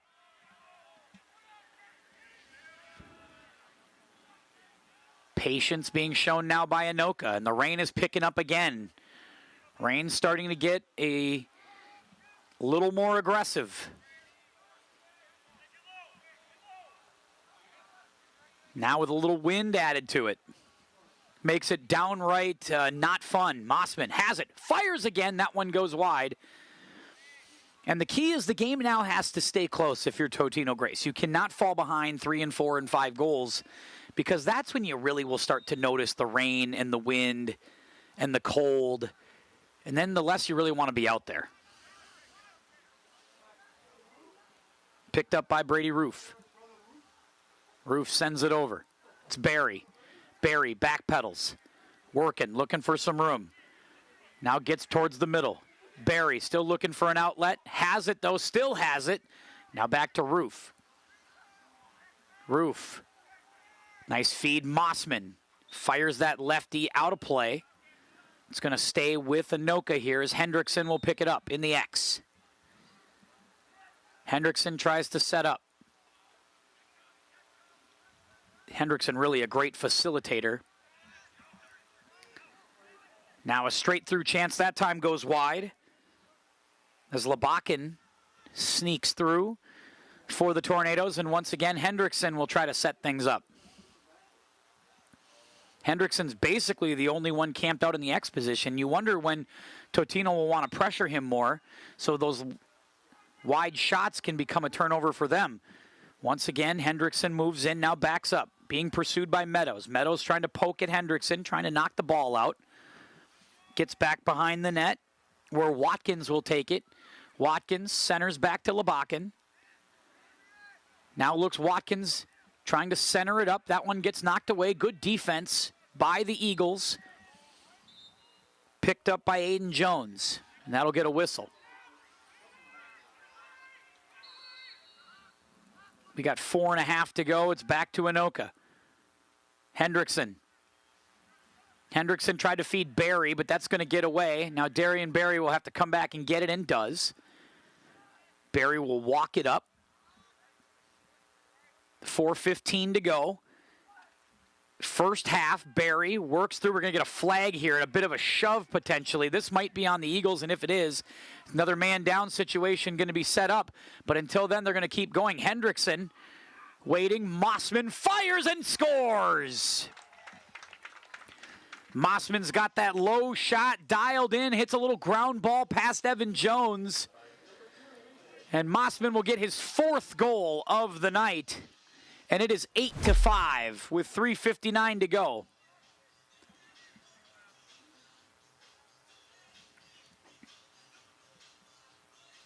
Boy, Mossman with that left hand is just deadly. He can just turn, makes one little spin move, and again, uses that athleticism, that speed. And again, coming at it with that left hand, it's a bit of an awkward shot. It's a tough one to defend. Totino-Grace has had trouble with it tonight. A nice steady rain is falling here. Great weather if you are a Duck. Off that hand, off the draw once again. Here come the Tornadoes. Pursuing down the near side was Bennett. Now back behind the net, Hendrickson. Feeds Barry. Back it goes Libby. Tornadoes working. Labakin fires one, and that one, with all he had, goes wide. Tornadoes are going to pick it back up and keep it.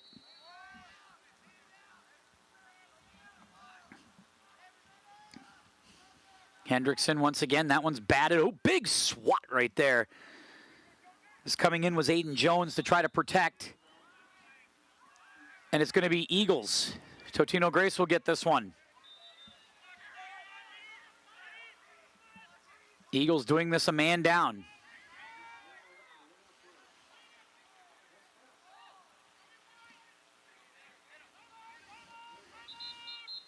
And we'll get a whistle there.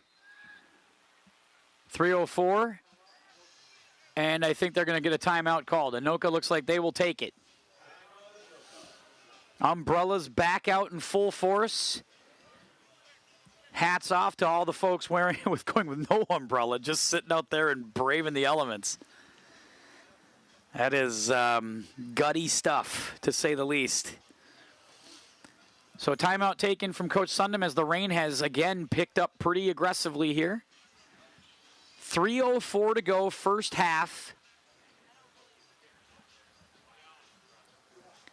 Taking a look at some rankings here.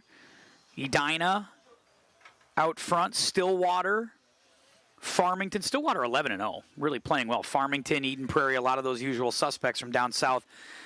Lakeville North, obviously in that mix. There's Benilde St. Margaret's, Hill Murray, Wayzata rounding out that top 10.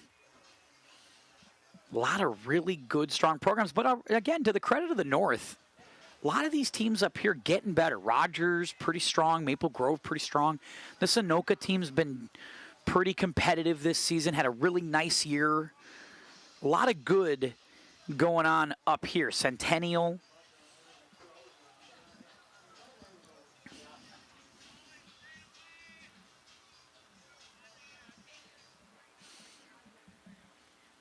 After the timeout, we're ready to resume.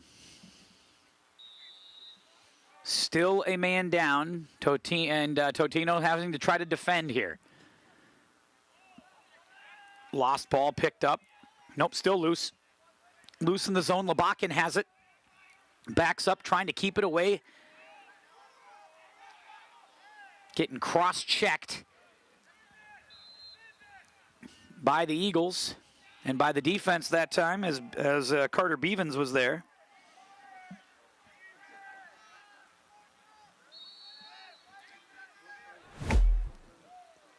Tornadoes will keep it. Hendrickson from the X. Nice job cutting across. A beautiful feed. And Labakin puts it away for the goal. Kyle Labakin puts that one away. And it is 9-5. A 5-1 advantage post-weather delay for the Tornadoes. They have come out and have now separated themselves a bit from Totino-Grace.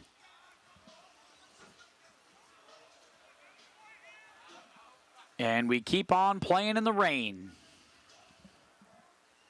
This is the night where you're saying to yourself, really glad I got a press box seat. Hope you're enjoying it at home. Hopefully staying dry where you are here today on QCTV. And once again,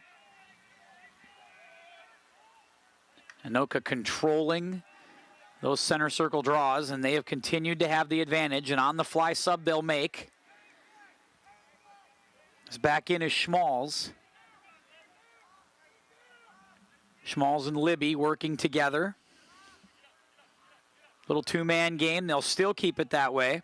Good patience being shown as we're at 2 minutes to go. Libby moves in, left-hand fire. That one's going to miss as Jones tries to corral it but can't. Hendrickson will keep it. Hendrickson and Schmalz. Now Mossman. Nice job of kind of circling it around, swinging it over. Mossman now has it. He'll go with the right. That one will miss, and now Totino-Grace, who have just been under siege for the last handful of minutes, just unable to clear. And continuing to allow the Tornadoes to do what they want to do. Minute and a half, Mossman. They've had no answer there. Beautiful feed. Chance inside and a great stop by Evan Jones.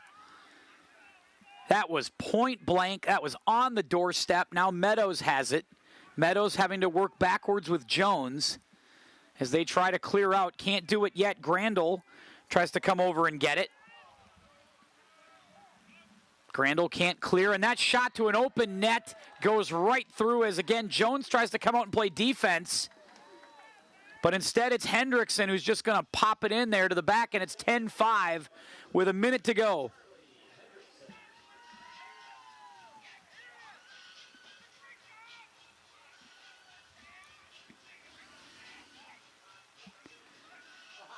Really impressive performance now by the Tornadoes. Have really turned it on here in this second quarter. They were down 4-3 after the first quarter. It was 4-4 before we had the 40-minute weather delay.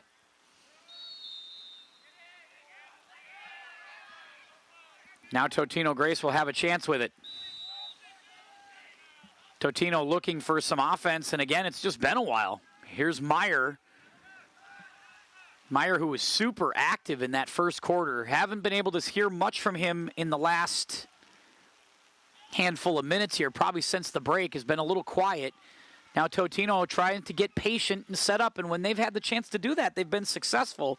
Could really use one here in the final 25 seconds before we go to half. Chance in front, blocked by Bacon. And picked up and almost cleared out. Not quite there yet. It's a foot race to get out of the zone, and it looks like the Tornadoes will clear. And they will take it across with Buxton. Wyatt Buxton tried to feed it over the top. Meadows had it, lost it. Now Mossman had it, lost it. It's a ground ball. Finally getting thrown out of the zone, but not all the way out. Now finally heaved out and cleared by Totino-Grace, and that will do it for the first half. My guess is they will not clear the field. They will take a short break. They got 2 minutes on the clock, so we'll take it with them. Third quarter coming back in just a few minutes on QCTV.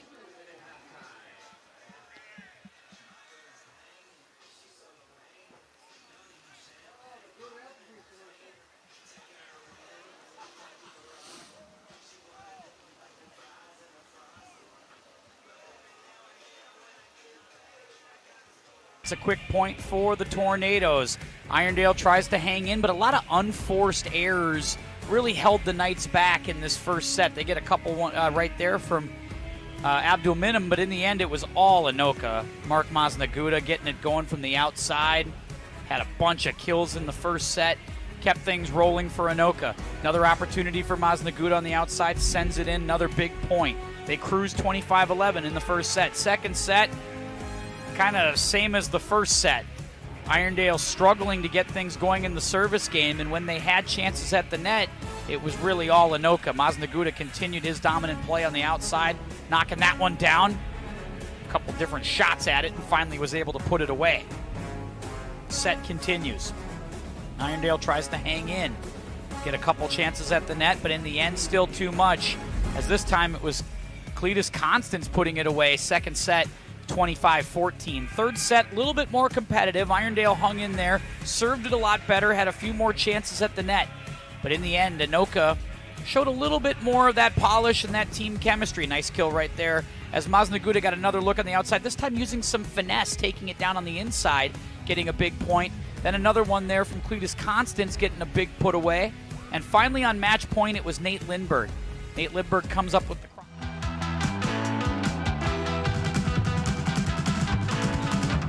All right, back at it again here at Goodrich. That was the fastest halftime you'll ever have right there. About 2 minutes, and we're back for the third quarter as we look to try to make up some time here. We had a 40-minute weather delay for those of you just joining us. 10-5 the lead for the Tornadoes, and a heavy rain here to start this third quarter. Tornadoes have the lead they were looking for. Chance in front there by Barry, saved by Jones. Evan Jones tries to send it out, but it's kept alive. And now Roof, Barry in front, little ground ball scored. Puts that in the back of the net for a goal. It's 11-5. Tornadoes have really taken it to Totino-Grace post-weather delay. They seem to be very comfortable in the rain. And like I said, this is the point where you start to worry about a young team like Totino-Grace. In the rain, in the cold. It's pretty miserable out there. And when you're trailing in the game and the game is starting to kind of move away from you, how interested can you stay?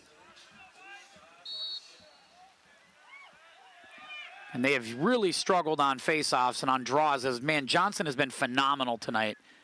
Setting up every offensive chance for the Tornadoes. Hendrickson, who's been just commanding the X position. Now this is going to get away for Barry. Barry's going to have to scoop up the ground ball. He'll do that and work it over towards Labakin. Labakin decides to roll it over to Roof. Roof will walk it up, now run it up. Now make a move, gets cross-checked in front. Now he's going to keep it, try to have a shot, loses it. Now the Eagles will take it. Eagles try to cradle it there, but they lose it, and it's picked back up by Bakke. Bakke trying to spin around and does as he's able to get past Hansen. Now Bakke will work ahead. Labakin, that's going to get over the head and get over to Watkins on the far side. Watkins tries to chase it, has it, lost it. He's bull charged right there. That's a copyright bald bull from Mike Tyson's Punch-Out days. That was the move right there. Now Jones has it. Evan Jones tries to send it down. Mossman does a nice job of cutting it off for the Tornadoes. Now Mossman has it. Mossman running, full head of steam. Works himself into the scoring zone. Now he's trying to back himself back out. Works it on the far side. And a good defense there by Totino-Grace as they were able to kind of bump the ball loose from Mossman, and they will pick it up.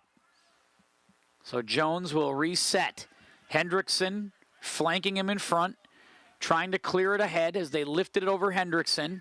Now it's Gulen who's going to try to race this thing up and out, and does as he gets it to Meadows, who had it, lost it, tries to poke it ahead, but instead it's picked up. And room to run for Chosis.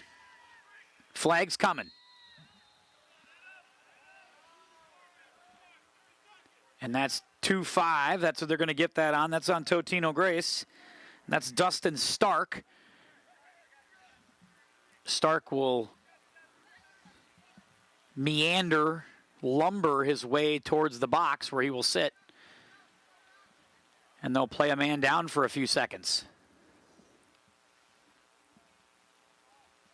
And this has usually not been good for Totino-Grace. Excellent when they've had the man advantage here so far as the as has the Anoka Tornadoes. Libby, Roof. Now Roof again trying to decide what to do. We'll play back for Libby. Grant Libby sends it across Barry. Nice swing into the ball. Good chance and a shot and a goal. Labakin with a howitzer past the goaltender Jones.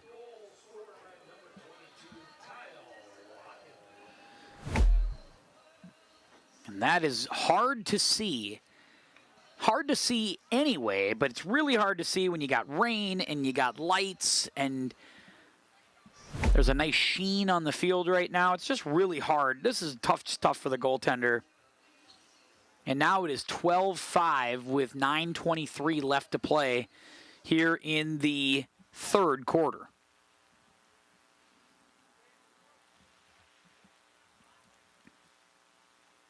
Tornadoes have done just a great job.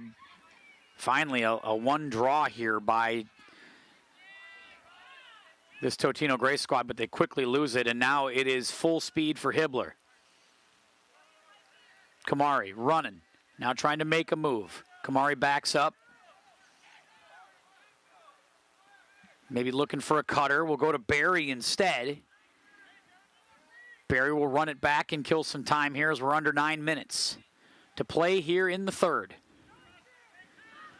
Once again, good rotation of the ball as it is continuing to get swung around. Another chance there, deflected away, and that thing's heading up towards the garage. Look out. I was going to say, be careful for flying projectiles. You are not safe in the concession stand even. That thing came in hot, but they get a chance to get that back in play. Now Meadows will take it away. And again, this is the little stuff, not being able to clean up the loose ball. Early in the game, I thought that was where Totino-Grace did such a nice job of kind of cleaning things up, limiting Anoka's chances, working well together. Now I feel like they've had a tougher time in these conditions. Grandel had it, lost it. Now here comes a late flag. And who's this going to go on?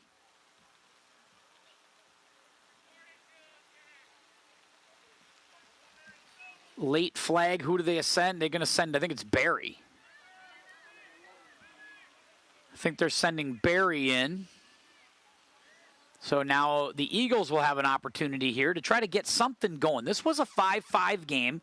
It was a 4-4 game at the weather delay, then 5-5 early when we got out of the weather delay. Since then, 7 unanswered for Anoka, and it is just pouring now. Nelson Grandel goes back towards Meyer. Hansen. Now here's Goulin, who's looking for a chance over the middle. Needed somebody to cut in front. Nobody home on that one, as it was Trig Buzza who tries to get a look. But instead, it's a full head of steam for Hibbler. All right, take that back, Bakke. I think Bakke went for layers, and there's a shot anyway. They get out of there with Mossman, and they'll get a goal. Bakke, I don't think, was as layered as he was now, but I think he went for more layers.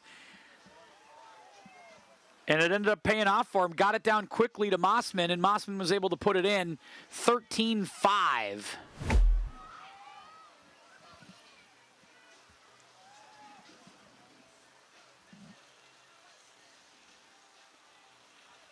Yeah, as you can see, it is raining, and raining hard. Somebody needs to bring me my umbrella. I accidentally left it in my car. So who can we send down to get that? We'll have to figure that out. 7:30 to go now, third quarter, in a game that right now is all Tornadoes. Good chance to battle back, and a nice goal for Totino as they get a win off the draw. They take it down, they get a goal. And now it is 13-6.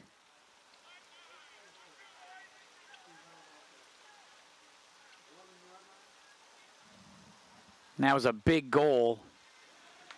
Not quite sure who it is from this vantage point. Trying to get a look at that. We'll see who they give that to in the press box.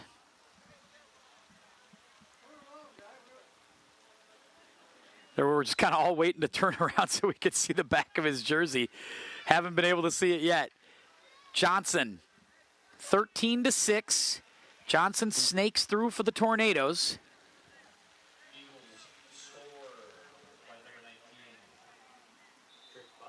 They go Trig Buzza with the goal. Hendrickson has it.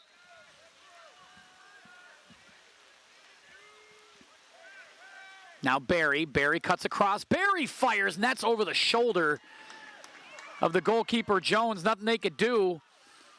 And a backflip on the wet turf to celebrate. I don't know if I'd advise that, but it worked out. Tornado goal scored by number 11, Darion Barry gets the big goal, gets the backflip.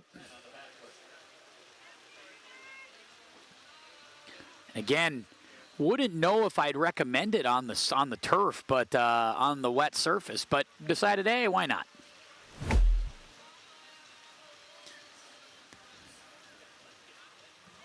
.6:58 to go in the third. 14-6. A deluge of goals to go with the deluge of rain.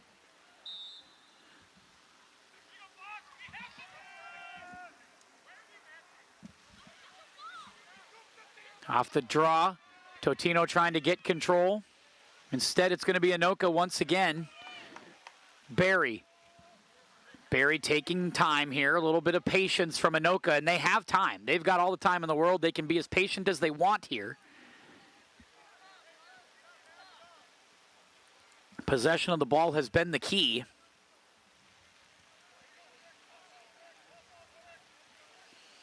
They say possession's 9/10 of the law. Well, it's also 9/10 of the game here, too, for the Tornadoes, as they have been in this position quite a bit, especially post-weather delay.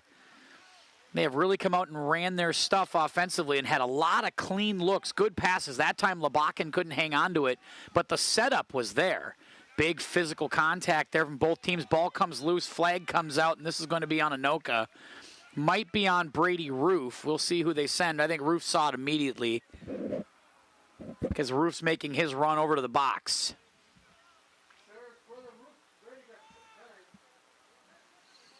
So Roof will go and sit. Opportunity to maybe get this thing back to 14-7 potentially if the Eagles can take advantage and get a goal here.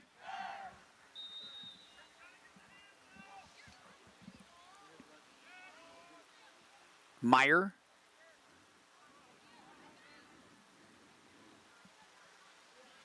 Meyer trying to set things up, and when they were successful early, it was really working with him as the maestro from that midi position. Now Grandel tries to snake his way through, can't do it. Bacon has it, cradles it. And now they're looking for Hibbler to use those wide receiver skills to kind of break free. Sends a crossfield pass to Buxton. Buxton running. Slows down a bit and now trying to work backwards, but he got taken away by Meadows. Meadows feeds it to Jones. Jones tries to clear, sends it down on a hop, but it goes through Gulen, and it's going to get picked up instead by Schmalls. Trey Schmalls makes a couple of nice moves. Still working with it. Nice little stutter step inside, and he just missed it wide. Had the entire Eagle defense on skates, but just couldn't finish it.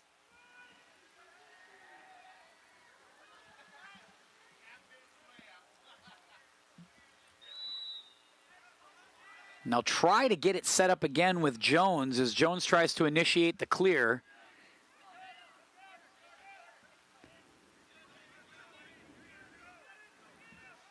Eagles got to get it across, and they do. Hansen, Grandel, the young 8th grader, trying to send it across, and they do.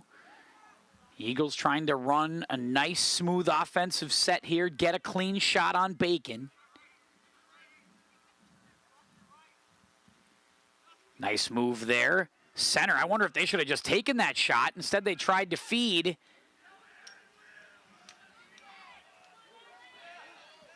And instead, it's a breakout chance. They try to loft over the top. Hendrickson's there waiting.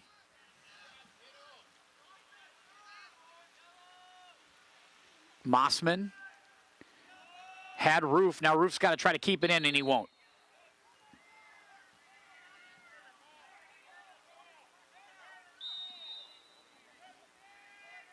And back in here for Totino-Grace.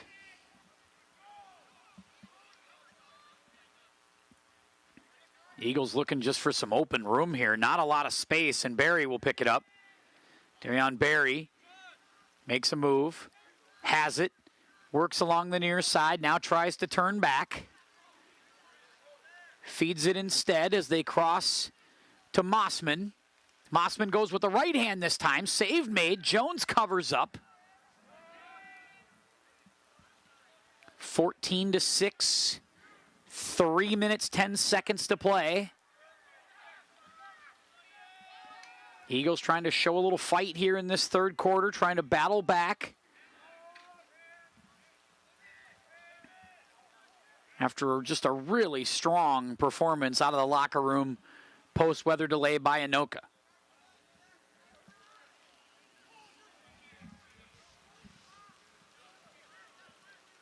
patience being shown now by Anoka. Labakin makes a move.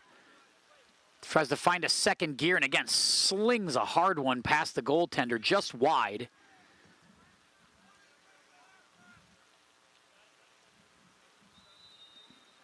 Back in play here again, 2:30 to go. Now Barry. Had his pocket picked. Nice job of getting that one. It's Stark. Stark had it and lost it. Now Mossman, and looks like they're going to throw a little flag there on Mossman.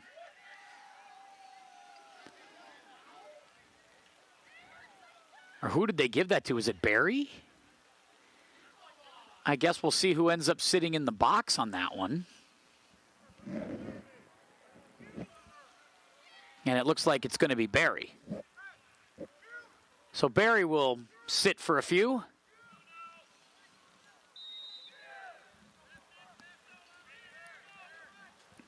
And the Eagles will bring it ahead. Hansen. Hansen waits, now back to Meyer. Oh, over the head of Grandel. It's not hard to do, but that you still got to give your attacker a chance. They did not do that there. And it allows Bacon to bring this up way out of the goal. And he is running with a full head of steam here. I take that back. Now it's Bakke, and Bakke got absolutely drilled. Bakke got hit hard on that one, and now he will retreat. Tornadoes keep it. Chance in front goes wide.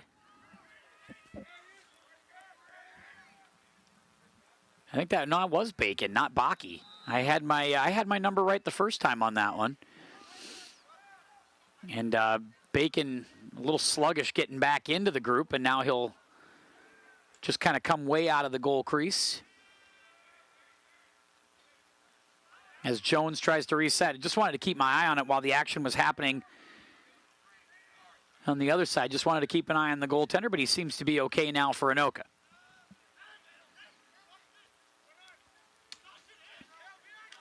Grandel getting swatted around right there. Aggressive play from Aaron Knapp. And now Hibbler running. Hibbler getting poked at by Gulen. Now Hibbler tries to make a move. Ball's out on the ground. It's loose, and that's going to get away. And that's going to be Eagle ball with 35 seconds to play. Third quarter. It's been all Anoka since the weather delay. Now they sit on an 8-goal lead. And that's knocked out, and that's going to go to Anoka. 25 seconds to go here. Maybe one more push for the Tornadoes.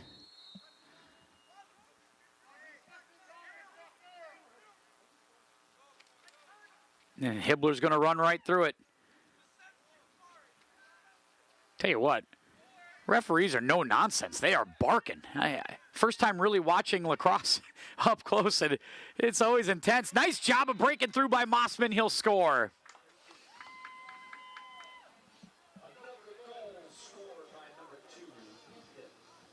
Mossman has really been fantastic tonight. Continuing his really strong game. He puts the goal up with 5 seconds to play here in this third quarter. 15-6. Just a great game from Mossman. Great game from those attackers by Anoka.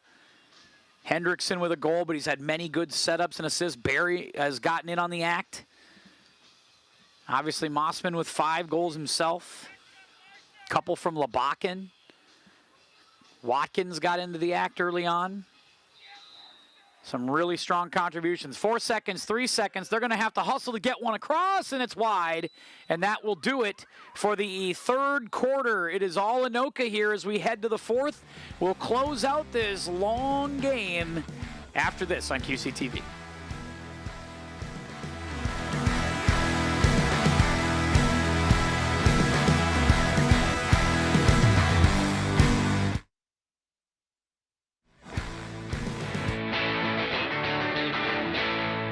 Each store in downtown Anoka has their own unique niche to it. Hi, I'm Gina Schupanitz, and we are at Favorite Things in downtown Anoka on Main Street. The business has been here for probably 10 or 12 years, and I just bought it 2 years ago. When I bought it 2 years ago, it was actually called the White Owl, and just this past spring or past February, I renamed the business to Favorite Things. So the business has been here a long time, and it's got a long standing in the community and just a lot of loyal customers to the store. And those customers come back for a reason. The store is a treasure trove of delightful finds, from unique furniture to stylish women's apparel, sparkling jewelry to charming gifts. It has something for everyone. I don't know if I could pick one favorite thing in the store. I really try to find things that people are going to like and that people will think are their favorite things. Right now we have a lot of seasonal items in the store. We've got wind chimes and our rain chains, which are super popular. People love them for their outdoor garden areas and their patios. They make wonderful gift items.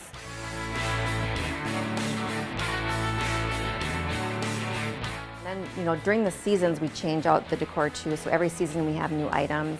So in the fall you'll see a lot of fall decor, and then of course during the holidays this store becomes just a mecca of Christmas items. So I would say if you haven't shopped here, make sure you come back and check it out each season, because you definitely will see something new every time you come in. Favorite Things is also participating in the Anoka Social District, so customers can enjoy their drinks, socialize with friends, and shop in the store. The Anoka community is thriving. The Chamber of Commerce here in the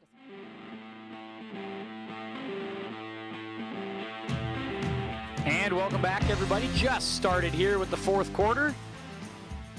15-6, the Tornadoes lead. Tornadoes really have done well for themselves. In the rain, in the cold, in the wind, they seem to have adjusted well. They came out with a really good game plan post-delay and have really put on a show here. 11 goals to 2 since the weather delay. It was a 4-4 game. Hibbler makes a couple of moves. Nice little ground ball attempt by Mossman to sneak one past Jones, but instead it goes wide.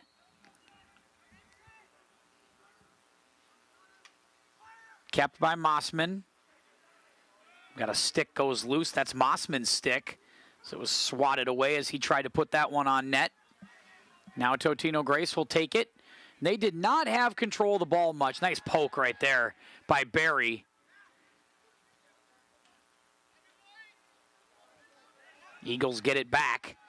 Eagles trying to get it over the timeline here, and they do. Did they get it over in time? Don't believe they did. Again, you have 10 seconds to get into the offensive side.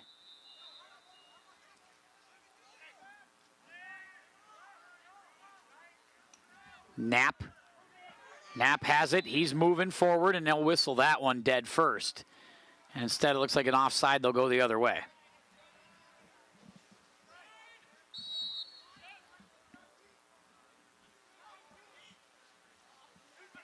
But an immediate turnover.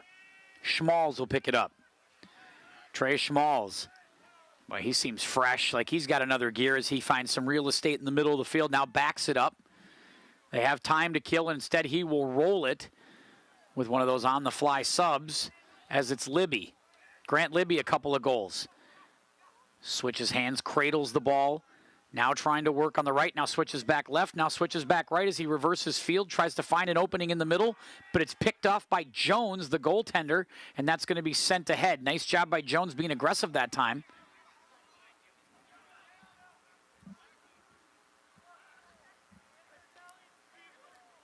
Actually, they've made a switch in goal. It's Max Urbanski to start the fourth quarter. Max Urbanski, who is a ninth grader, freshman goalie. Again, the team just gets younger, and Ethan Mossman says, "Welcome to the show, young fella." Comes out to try to pressure Mossman, just slides it underneath him for his 6th goal of the night. Now it is a 10-goal advantage as it is raining in sheets here a little bit.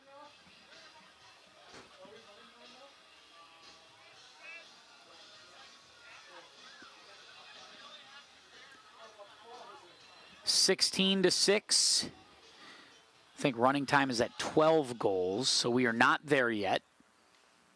9:30 to go. And at this stage, you're just trying to get out healthy if you can. Just don't have anybody take a weird injury or slip on the turf or do anything silly like that.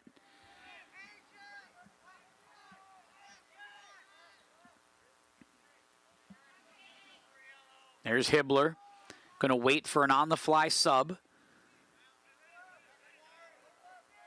And now Hibbler really taking his time as Labakin comes in.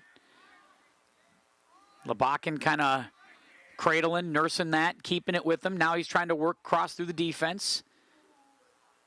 Cross-field pass looking for Mossman, but Mossman can't keep it. He'll lose it.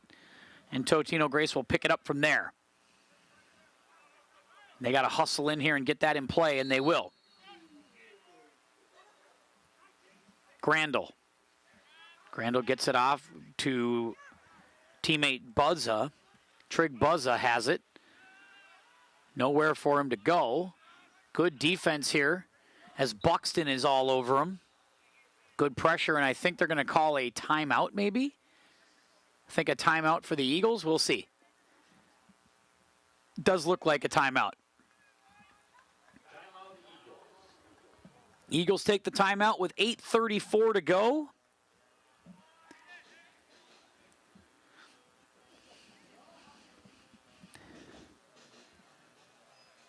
Again, during these situations, you have such a young team. Coach Will Halstead using this as an opportunity to kind of coach up his younger squad. This is a chance to see if you can execute something on offense.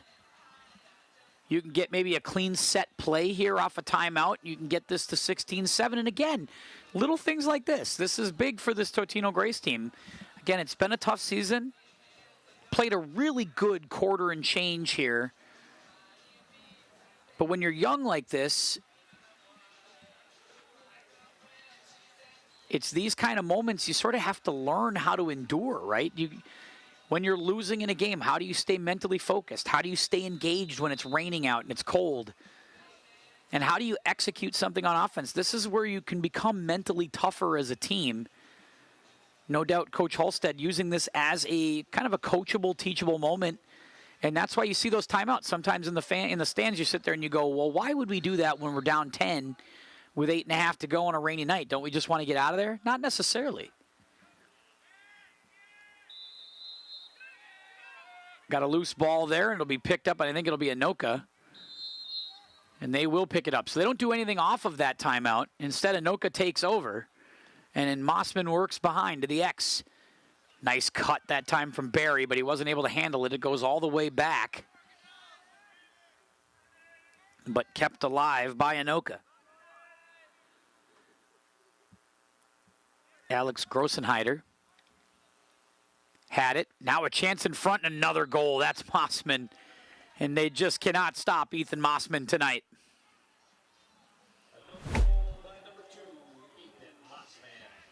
Ethan Mossman picking up, I believe, that's his 6th tonight.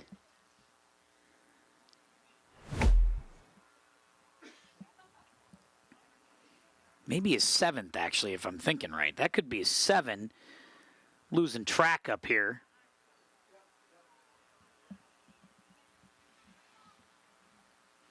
Really impressive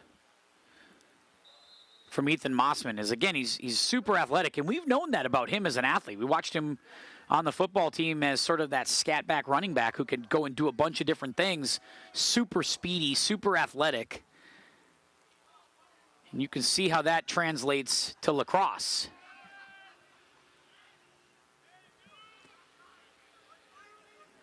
Can maneuver through a crowd quite easily. Eagles try to get an answer, but that one goes over the top. Good pursuit and defense there.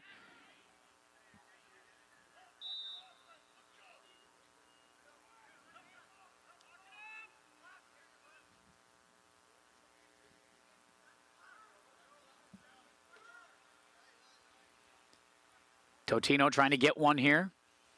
Eagles with the center. Now they're in the X. It's Grandel.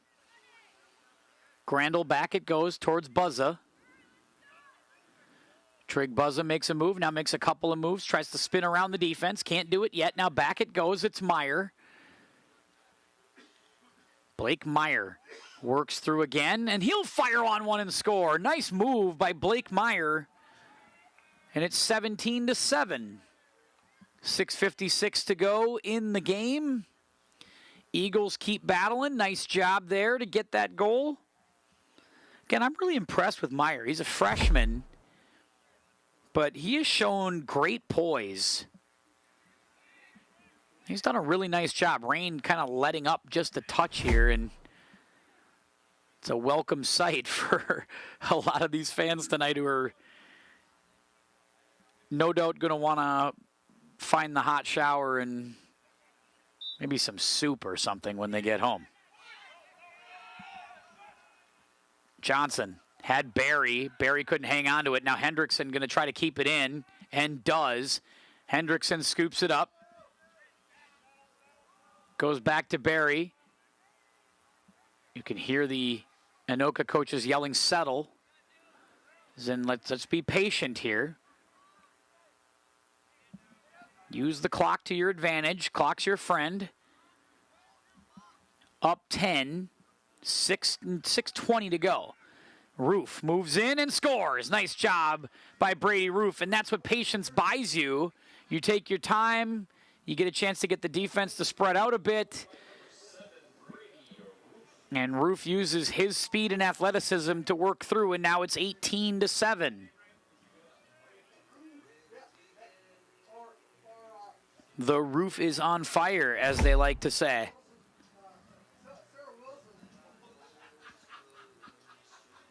$6:18 to go.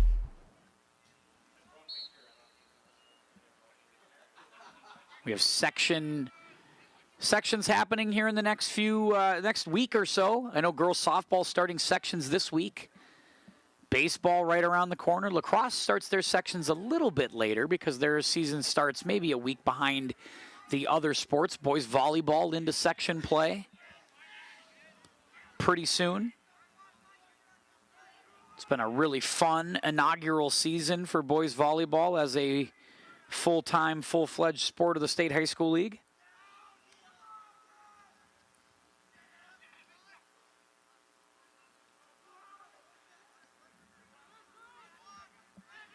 Anoka back on top here, running things on offense, and again, taking their time. Up 18-7. Looking for that 12-goal advantage right here if they can get it. Evan Drager, sophomore. Chance there in front, save made by Jones. Like I said, it's been a tough night for Evan Jones in the sense that, I think he's done a pretty good job, but he has just been under attack. And I take that back. That wasn't Jones that time. I forgot they went to the goaltender, Urbanski. The freshman goaltender, Max Urbanski.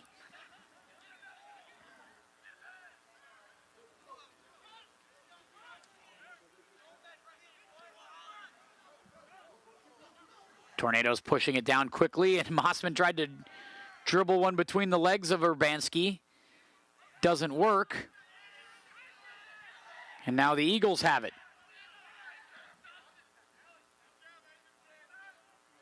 Eagles have it again, trying to charge their way in.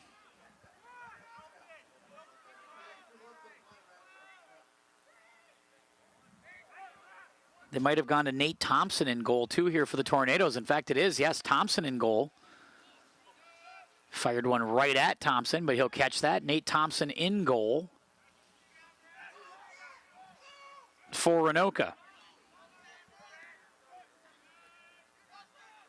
Mossman, nice feed across, and oh, man, they had one.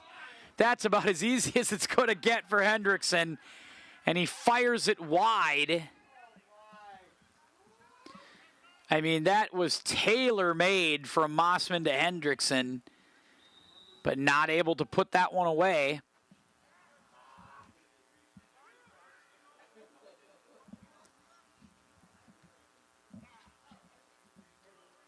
Urbanski sends it ahead for the Eagles. Eagles can't get it out of the zone, and now here they go again. This is another easy feed, and again they just can't handle the centering pass to Mossman. Hendrickson that time fires it over the top of Ethan Mossman, And it looked pretty wide open after that. And we'll keep on going. 3:39 to go.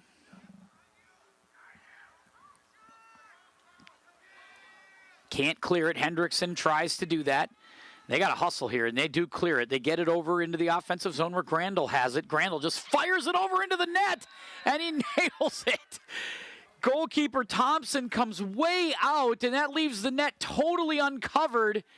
And Grandal just decides to heave it from the 30 and puts a dime into the back of the net. The young 8th grader, 2 goals tonight.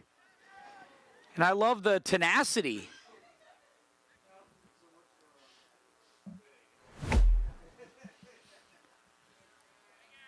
Now 3.5 to go, 3:23 to be exact. It's 18-8, as you can see, net wide open. But you still got to put it there, and that was just a nice little fling over the top by Grandal. Goulin off to the draw. Hale Goulin. Now behind the net, it's Grandal from the X. Now works it away, and now Goulin takes the X position. Take that back. It's I think it's Buzza. Eagles trying to be patient.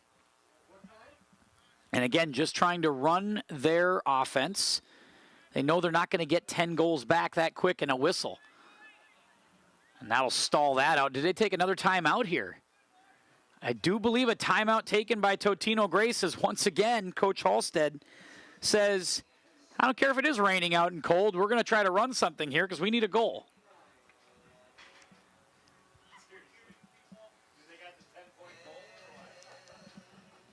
And again, as I say, teachable moment.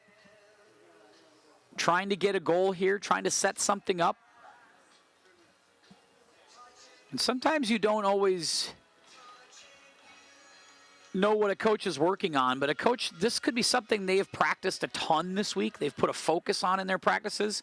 And now that they have a chance to kind of run it in a game, they want to do it.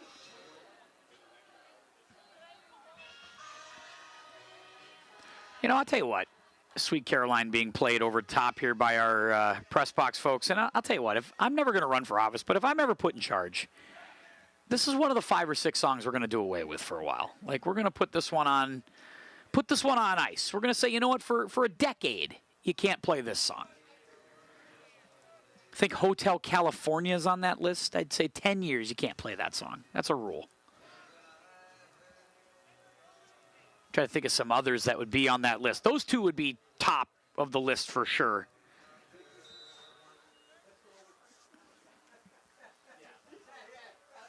Back in play, Eagles.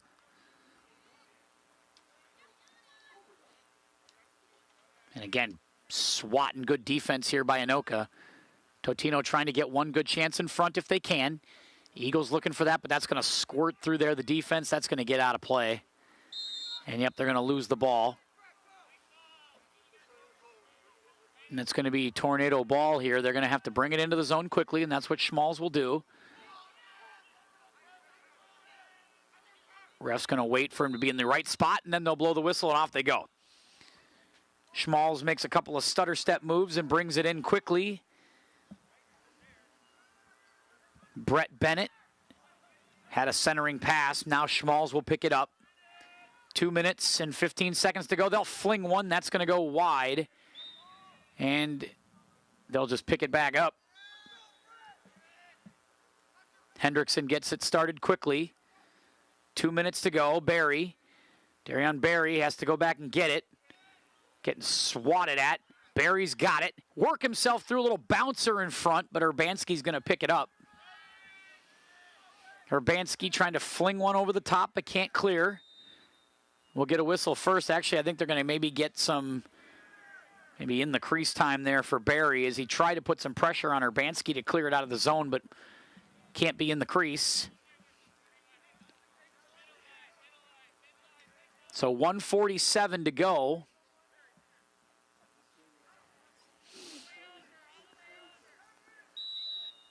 And here we go.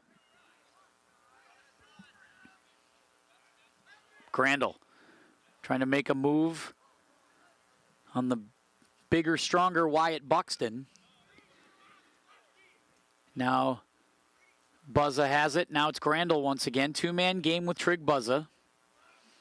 Buzza trying to work around the defense of Knapp. Feet in front. Grandel tries to sneak across but can't keep it. Now Thompson will go retrieve it. Thompson, very active goalie. He is not one to just hang out in the crease. He's trying to get everywhere and make plays. Very aggressive goalie. So we come up on a minute to go. Roof. Mossman, Hendrickson, and that's an easy one. That's well put together by the Tornadoes, and that should put the finishing touches on what has been a really, obviously a game with some challenging conditions, but you really credit Anoka. They have stayed in it. Been mentally tough all night long, and they're going to get a decisive victory here tonight after what was a really hard-fought first 15, 16 minutes or so.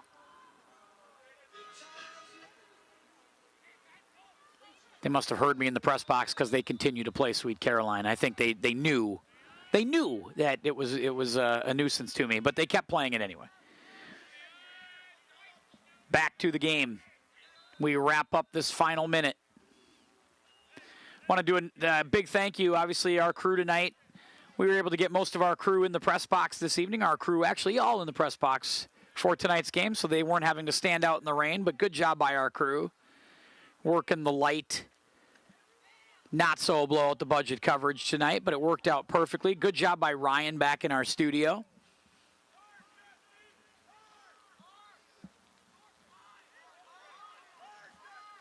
And thank you for your patience this evening as we were able to kind of wait out this delay and get this game in. 15 seconds to go. Tornadoes are going to hang on here and get this thing done tonight. Looks like they're just going to try to hold the ball if they can, and it looks like they will. 5 seconds to go. Just get rid of it one more time, and that should do it. 1 second, and that'll do. Nice job by the Anoka Tornadoes tonight. They get the win, 19-8. As the rain picks up yet again as we end it. Nice one. Once again, big thanks to our folks back at the studio and our bar folks here at Goodrich Field getting this game in here for you tonight. And on behalf of everybody here, I'm Tim Anderson. Thanks for hanging out with us. Keep your head up, and we'll see you next time.